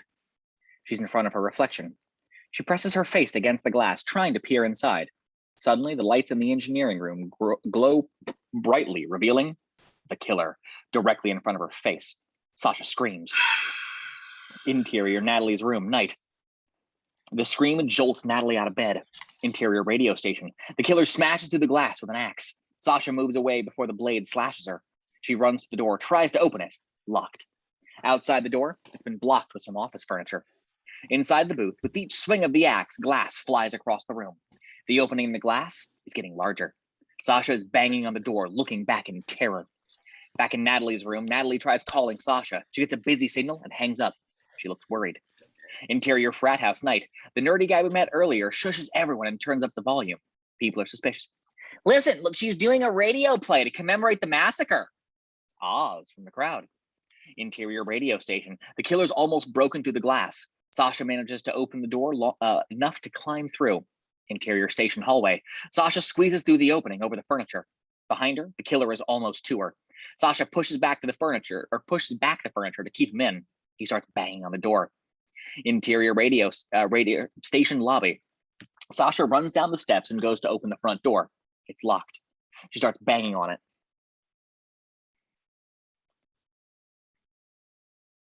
Please, if anyone can hear me, there's someone trying to kill me. It's glass, so she can see out. The jogger we'd seen earlier is running past the station. Help. Exterior campus. The jogger runs on. Interior frat house. Everyone listens intently. Please, I don't want to die.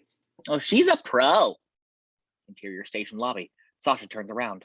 Angle on the staircase. The killer is now at the top of the stairs. No. Angle on Sasha. She looks around. The elevator. Interior elevator. She runs in and presses 3, the last floor, then pounds on door close. As the door is shut, the killer tries to stick his arm in, but it's too late. Exterior campus night. Natalie is walking swiftly in the rain, holding an umbrella. She's heading for the station. She listens to Sasha crying on her Walkman. Interior elevator night. The elevator slowly goes up to the 3rd floor. The door is open onto a shelf-lined room filled with old records. She steps out cautiously. Interior storage room. Trembling, she walks slowly through the room. She spots a window and runs to it. She opens it and climbs halfway out. Angle on the ground. It looks like quite a drop. 1, 2. Just as she jumps, the killer plunges his knife into her hand. Free. Sasha is left dangling off of the side of the building as the knife holds her hand to the sill. She screams in pain as the killer pulls her up and throws her against one of the record shelves, toppling one over. He walks over to her, holding up his knife. He goes to plunge it into her chest. She rolls over and the knife goes straight through a Celine Dion album. Sasha pushes one of the shelves on top of him, knocking him down. She hobbles towards the stairs. As she makes her way down, the killer appears behind her and shoves her down the stairs. She crawls into the radio booth. Exterior radio station, night. Natalie is banging on the front door. Locked. Suddenly, music plays on her Walkman. Roller coaster of love. She backs away and looks up at the window, looking into Sasha's booth. Interior radio booth. Sasha backs into a corner. Please, anyone listening. The killer bursts into the room. He's going to... Interior frat house. Over the girls' scream and roller coaster of love, we hear Sasha scream. The remaining party guests listen in. They start laughing. Does she remember the story I told her? Interior security car. Reese is driving through the campus, scanning through radio stations. She stops at WVOP and the horrific scream. She can't understand what is going on. Exterior radio station. Natalie is listening on in horror. From her POV, through the window, we see Sasha jump up, her last gasp. She slowly presses her hand against the glass. As she falls slowly, the blood smears. Behind her, we now see the killer. The song abruptly stops. Another one starts playing. Blondie. One way or another, I'm gonna find you. I'm gonna get you. I'm gonna get you, get you, get you. The killer is looking down on Natalie. Horrified, she runs away. Interior, Paul's room, night. Natalie is banging on the door. No answer. Slowly, someone walks up to her from behind. Paul. Hey. Natalie hugs him.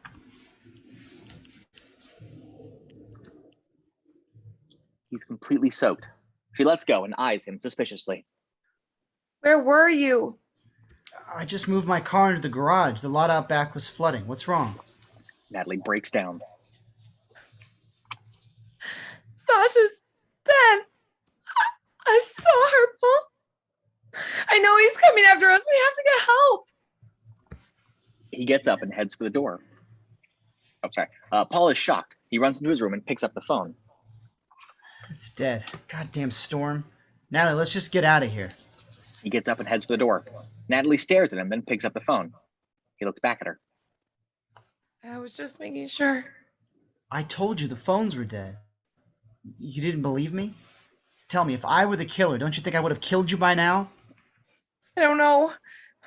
Probably be smarter to wait till we were out of your room. Better legend possibilities, right? She stays quiet. Come on, let's go. She hesitates before heading out with him. Exterior campus, night. Natalie and Paul step out of the dorm. They're huddled closely under an umbrella.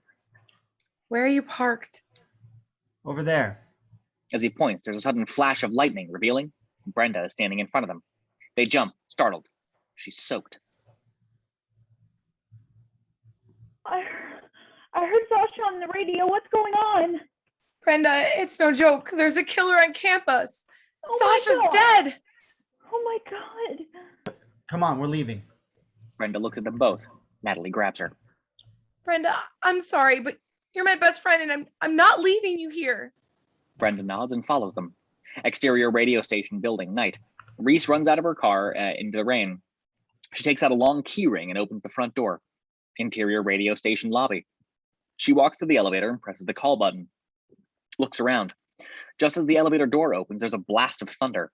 Reese jumps and looks out the window, unaware of interior elevator, Sasha's dead body. Interior radio station lobby. As the door begins to close, Reese turns and comes face to face with the horrible sight. The door slams shut. Cut to interior Paul's car. The group is driving down the dark road out of campus. They're all silent. The only sound are the squeaking of the windshield wipers. Natalie grimaces in disgust. Brenda is breathing heavily through her mouth. Is that smell? Dirty laundry, sorry. Outside, there's a brightly lit Shell station in the distance. The same one Michelle drove past. Why don't we stop there and see if their phones work? I just want to drive straight into town. Paul, Brenda's right. The roads are a mess. You shouldn't be driving. He looks at them. Fine. Exterior gas station, night. Natalie and Brenda stand outside.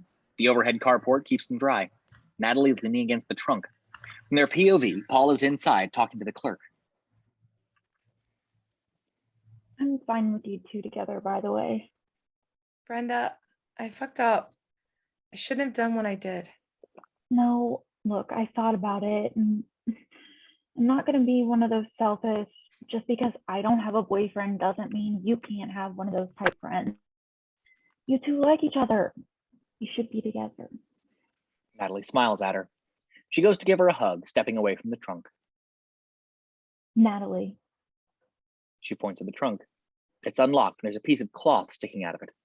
Brenda walks over and starts to open it. They both make a face. They catch a strong whiff of whatever is sneaking up the car. Oh! Ugh. Brenda opens the trunk all the way. Their eyes widen.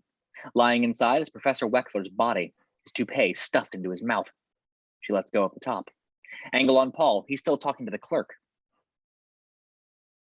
Like I said, you can keep him. We have to get out of here. Paul is heading out. We're in the middle of nowhere. Yeah, and you think he's planning to drive us into town? Paul steps out of the store. Natalie and Brenda smile, wave, then run like hell. Hey, what the hell? Natalie and Brenda run into the woods back towards campus. Paul starts chasing them. Interior woods night. Natalie and Brenda smash through a thicket of branches, trying to keep from slipping in the rain. Natalie, where are we going? Back to campus. What are you doing? The girls pick up their pace. Brenda's lagging behind Natalie.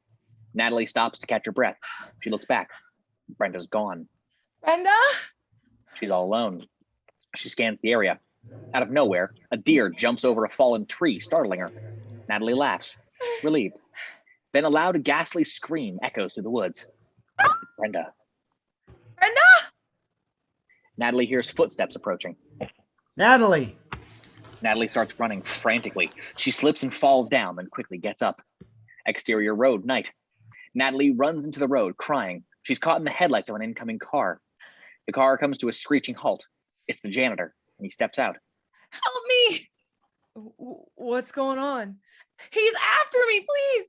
People are dying. Get in the car. I'll drive us out of here. Natalie nods and climbs in. Interior janitor's car. They're heading out of campus. Natalie is holding herself, trembling. Oh my. This is horrible. He notices her shivering.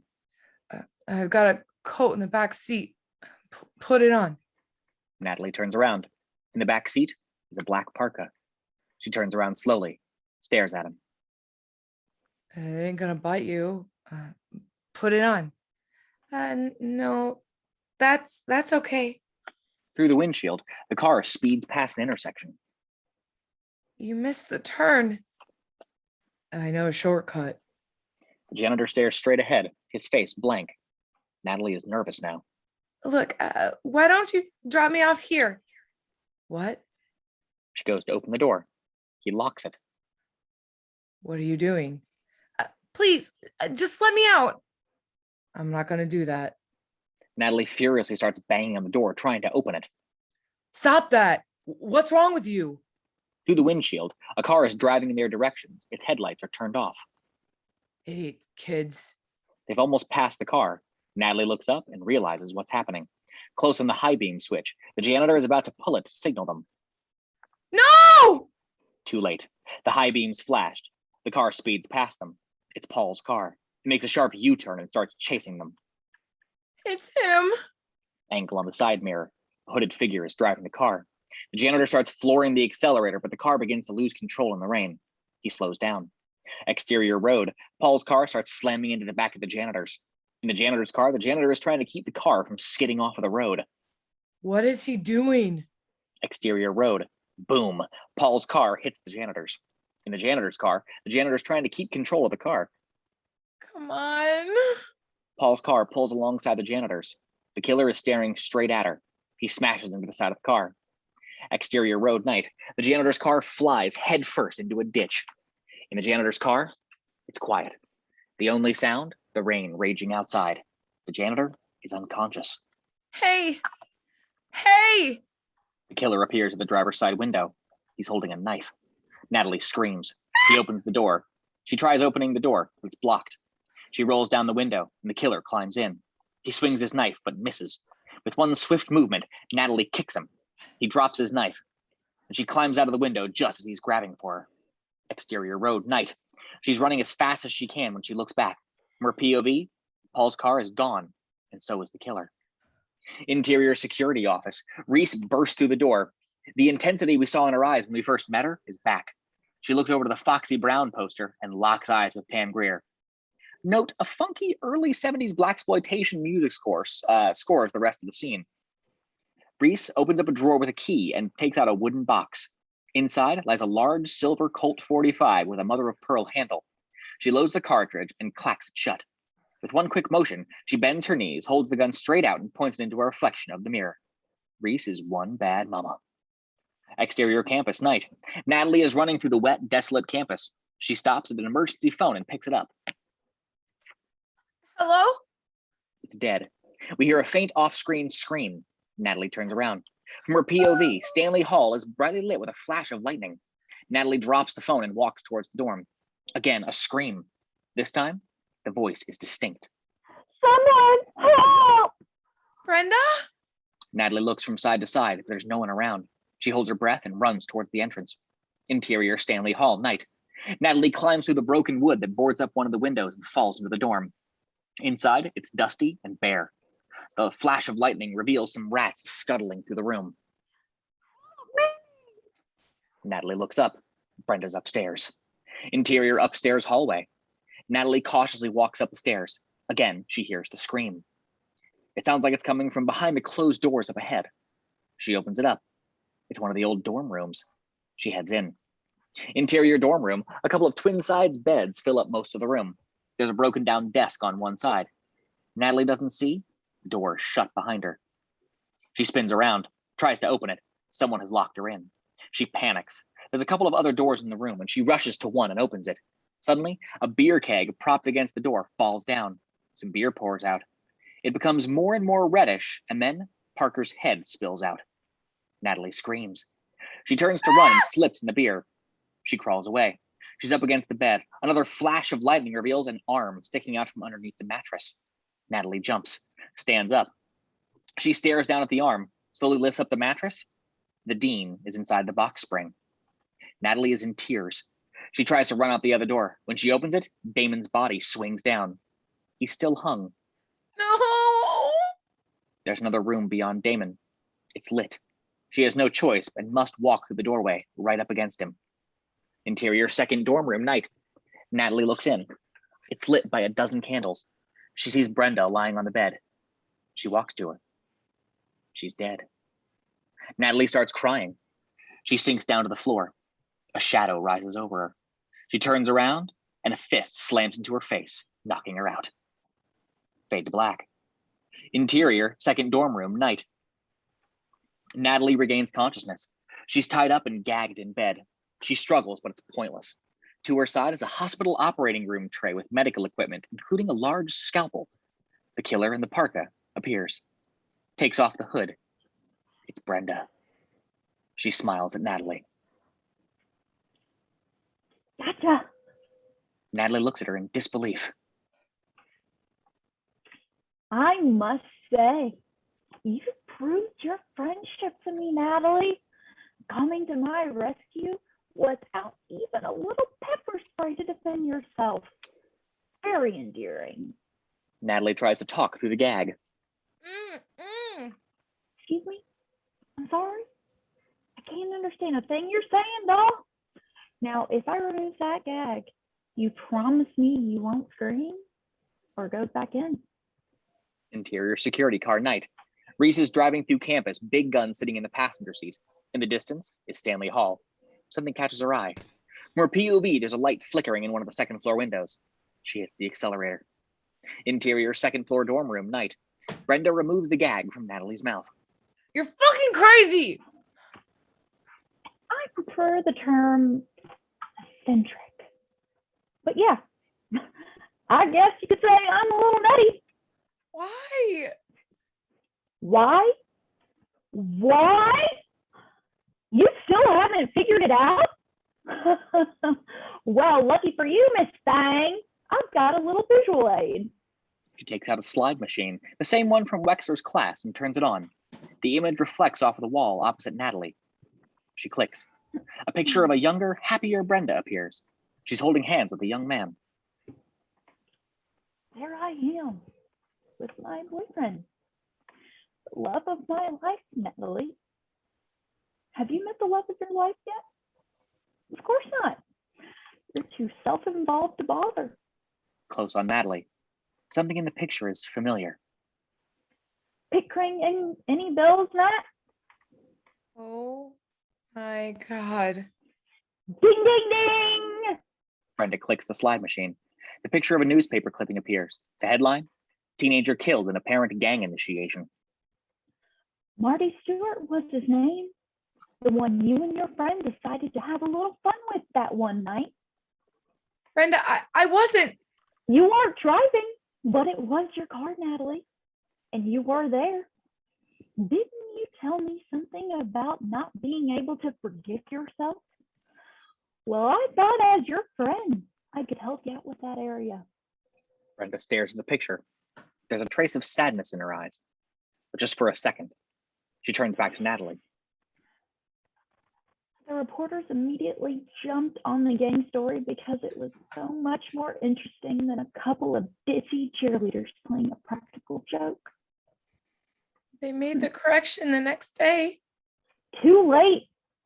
The urban legend had already spread. You two never even spent a night in jail for what you did. Payback's a bitch, isn't it, Natalie? Please, Brenda, you need to get help. I told you I already tried therapy. Obviously, it did me no good. I must say, I kind of enjoyed all this. Playing with your head. You used an urban legend to kill my boyfriend? And now? Brenda laughs. She walks to the tray and grabs the scalpel. What are you gonna do? Just my favorite urban legend. The kidney eggs. You know this one, don't you? Guy gets picked up by a woman at a bar. They go back to her hotel room. She gives him a drink. It's drugged. He's knocked out. When he wakes up, one of his kidneys been removed. Supposedly they're sold on the black market to wealthy foreigners and, need an organ transplant. Don't think it's ever really happened. Till tonight. You won't get away with this. Of course I will. I've got the perfect murderer in the trunk of Paul's car. Wexler. You're sick. This was his room, He probably slept in the same bed when that crazy professor came and tried to kill him 25 years ago this weekend. It's a pattern. Tonight he does away with the students and kills himself in the same manner as the course he teaches. It's so clean, isn't it? The symmetry of it all. Well, enough chat. She walks to Natalie's side. Unfortunately, don't have any anesthesia. Sorry. You'll have to bite real hard on the gag and hopefully go into shock soon enough. Please, don't do this. Don't you want to become an urban legend, Natalie? All your friends are now. Brenda lifts up Natalie's shirt. Now, let me see. Is the kidney here? Or is that the liver? I was always such a dope at anatomy. Who cares, right? First organ I see, I'm grabbing it. She goes to stuff the gag in Natalie's mouth, but Natalie bites her hand hard. Ouch, you stupid bitch! She slaps Natalie. I'm really gonna enjoy watching you bleed to death. Brenda stuffs the gag into her mouth. She takes the scalpel and traces it over Natalie's skin. Blood is coming from the cut. Through the gag, Natalie is screaming in terror. Paul's gonna have his story after all, and I'm going to have him. What do you think? I was gonna let you take two guys out of my life? Sorry, Brenda, you're not my type. They turn to look. Paul is standing at the door. I saw my car next door. Not as clever as you think. Oh, great. I'm running out of legends here, Paul. What am I gonna have to do with you? Drop it. From the looks of it, I'm the one with the weapon here. So, maybe. Reese steps into the doorway next to Paul, Colt 45 drawn. With pleasure. Brenda looks on, unbelievingly. She drops the scalpel. Well, if it isn't, wanna be caught. Get your hands up and stand against the wall, you loony psycho bitch. Brenda grudgingly follows orders. Reese walks over to her. Paul runs to Natalie and removes her gag. They hug passionately. You okay? No. Neither am I. He starts untying her. Angle on Reese and Brenda. Reese is patting Brenda down. Brenda looks down her coat pocket. Just as Reese is about to touch it, Brenda draws a knife out of the pocket and slashes her. Reese drops her gun. Brenda grabs it. Just as Reese lunges for it, she shoots her. Angle on Paul. He's running towards her. She points the gun at him. Don't move. Oh, Polly, you sure don't want to reconsider? We could be so cute together. Sure, I'll reconsider. He walks towards her. Really? Yeah, just give me the gun. Brenda's taken by him. She starts to lower the gun. They exchange smiles. Suddenly, he lunges at her, knocking her down. A shot escapes, puncturing the ceiling. Brenda drops the gun. The two of them struggle to the floor. She's reaching for it when a hand grabs the gun. Natalie.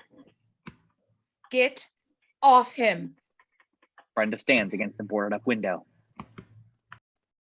You're gonna shoot me, Natalie? Huh? What kind of friend are you? She goes for Natalie when a loud bang stops her cold. Another bang, and Brenda flies back, crashing through the rotted wood boarding up the window. She lands with a thud outside. Reese is holding on to her standard issue security gun she usually carries. Her pant leg is raised, and we see the hidden holster. Exterior campus night. Brenda lies on the wet asphalt, motionless. Interior second dorm room night. Natalie looks down. Hey, can you give me a hand here? Natalie turns around. She casually sticks the gun in her coat pocket. Paul is on the ground, obviously in pain. She gives him a hand. Reese is breathing heavily, lying down. Reese. Ooh, got me in the abdomen. Thought I'd have to wait to be a cop before that ever happened. Can you get up? Hell no! Go and get help! Quick. Paul and Natalie turn to leave. Oh, and Natalie? Good work in there. Thanks. Reese winks at her. Exterior campus night. Paul and Natalie are climbing into his car. Wait, Paul. We should make sure she's dead. We don't have time, Natalie. He's right. Maybe. She gets into the car. Interior Paul's car night. They're heading off of campus. Paul's driving. Me, a serial killer. Good one. Sorry. I tell you, when I write the story, there won't be anything left to sensationalize. Behind them, we see something moving. Brenda. This will become a legend too, you know? You think? No doubt. It'll change from person to person, though. Brenda will become a guy. You'll become a criminology student, not a journalist. And I'll end up in some insane asylum. Brenda raises an axe. So, if this is a legend, at what point do we get to the ironic twist? In the back seat, Brenda is getting ready to swing. Close in the rearview mirror, Paul sees her reflection. Duck! Natalie and Paul duck just as Brenda swings the axe. She narrowly misses their heads. She swings again and misses, gets stuck in the side of the door. Brenda is going to grab it. Natalie lets her seat go all the way back and punches Brenda in the stomach. Brenda and Natalie are fighting in the back seat. Brenda swings open the back door. She grabs Natalie by the neck and pushes her head outside, a tree stump just a few yards away. Oh! He swerves the car, knocking Brenda back. Natalie jumps as the tree slams into the back door. Exterior road, night. Paul's car swerves into another road, heading into the woods. Interior Paul's car. Natalie grabs Reese's gun. She aims at Brenda and shoots just as the car goes over a bump. The shot shatters the side window. Watch it! Brenda kicks the gun out of Natalie's hand. She's trying to pry the axe out. As she does this, Natalie leans up and fastens Paul's seatbelt. They look at each other and he starts speeding up. Exterior road, night. We see the lake up ahead. Interior Paul's car. Natalie fastens her seatbelt just as Brenda pries the axe loose. She's standing over Natalie. So did you hear the legend about the girl who didn't wear her seatbelt? No. Neither did I. Exterior lakeside. A tree is approaching. In Paul's car, Paul shuts his eyes. Close on Brenda. She's about to take a swing when, boom, Paul slams into a tree. Brenda crashes through the front windshield, flying out of the car. Exterior lakeside night. Paul and Natalie slowly step outside. It seems calm when suddenly Brenda jumps up. Natalie grabs the gun and shoots every last bullet. Brenda falls into the lake and slowly starts to sink into the rain. Paul and Natalie embrace. They're completely soaked. Is this it? For us, the legends never go away. They just change. They look towards the lake and see Brenda finally sink completely. The lake is so cold they had to wait a couple of days to get the body. When some special extreme weather Navy SEAL type guys could get over there and get it out. Thing of it is, they never found a body. Exterior Stanley Hall night. 6 college kids, guys and girls, are gathered around Blake, a young Parkerish frat guy who's finishing telling the story. They're sitting in one of the old rooms. It's lit by candles. It wasn't there. Everyone stares at him wide-eyed. Then all at once, they begin laughing. Bullshit. It's true, guys. Happened right here at Pendleton, I swear to God. I haven't heard it before. Duh, have you listened? It all keeps getting covered up. I've heard it. Matter of fact, Natalie's my old roommate's cousin. No, Natalie's my brother's ex-girlfriend's sister. Oh, you see, this is a totally real story's become unbelievable. Everyone has to add a little something to it. Suddenly, Reese appears at the door. They're startled. As you all probably know, this building is off limits, so get your asses up and get out of here. Now. Hey, Reese. What? He looks around. Everyone is waiting for him to ask. Nothing. They stream past her. She grabs her stomach. A pain of some sort. Exterior Stanley Hall night. The group is outside. Goodbye, guys. Thanks for another brain cell deadening session. Hey, man. Be careful out there. Oh, I'm shaking in my hush puppies. She walks away. Exterior campus night. Jenny is in a darkened walkway. From her POV, the lake is in the distance. There's some fear in her eyes. She looks away quickly. Leaves rustle behind her. She stops and turns.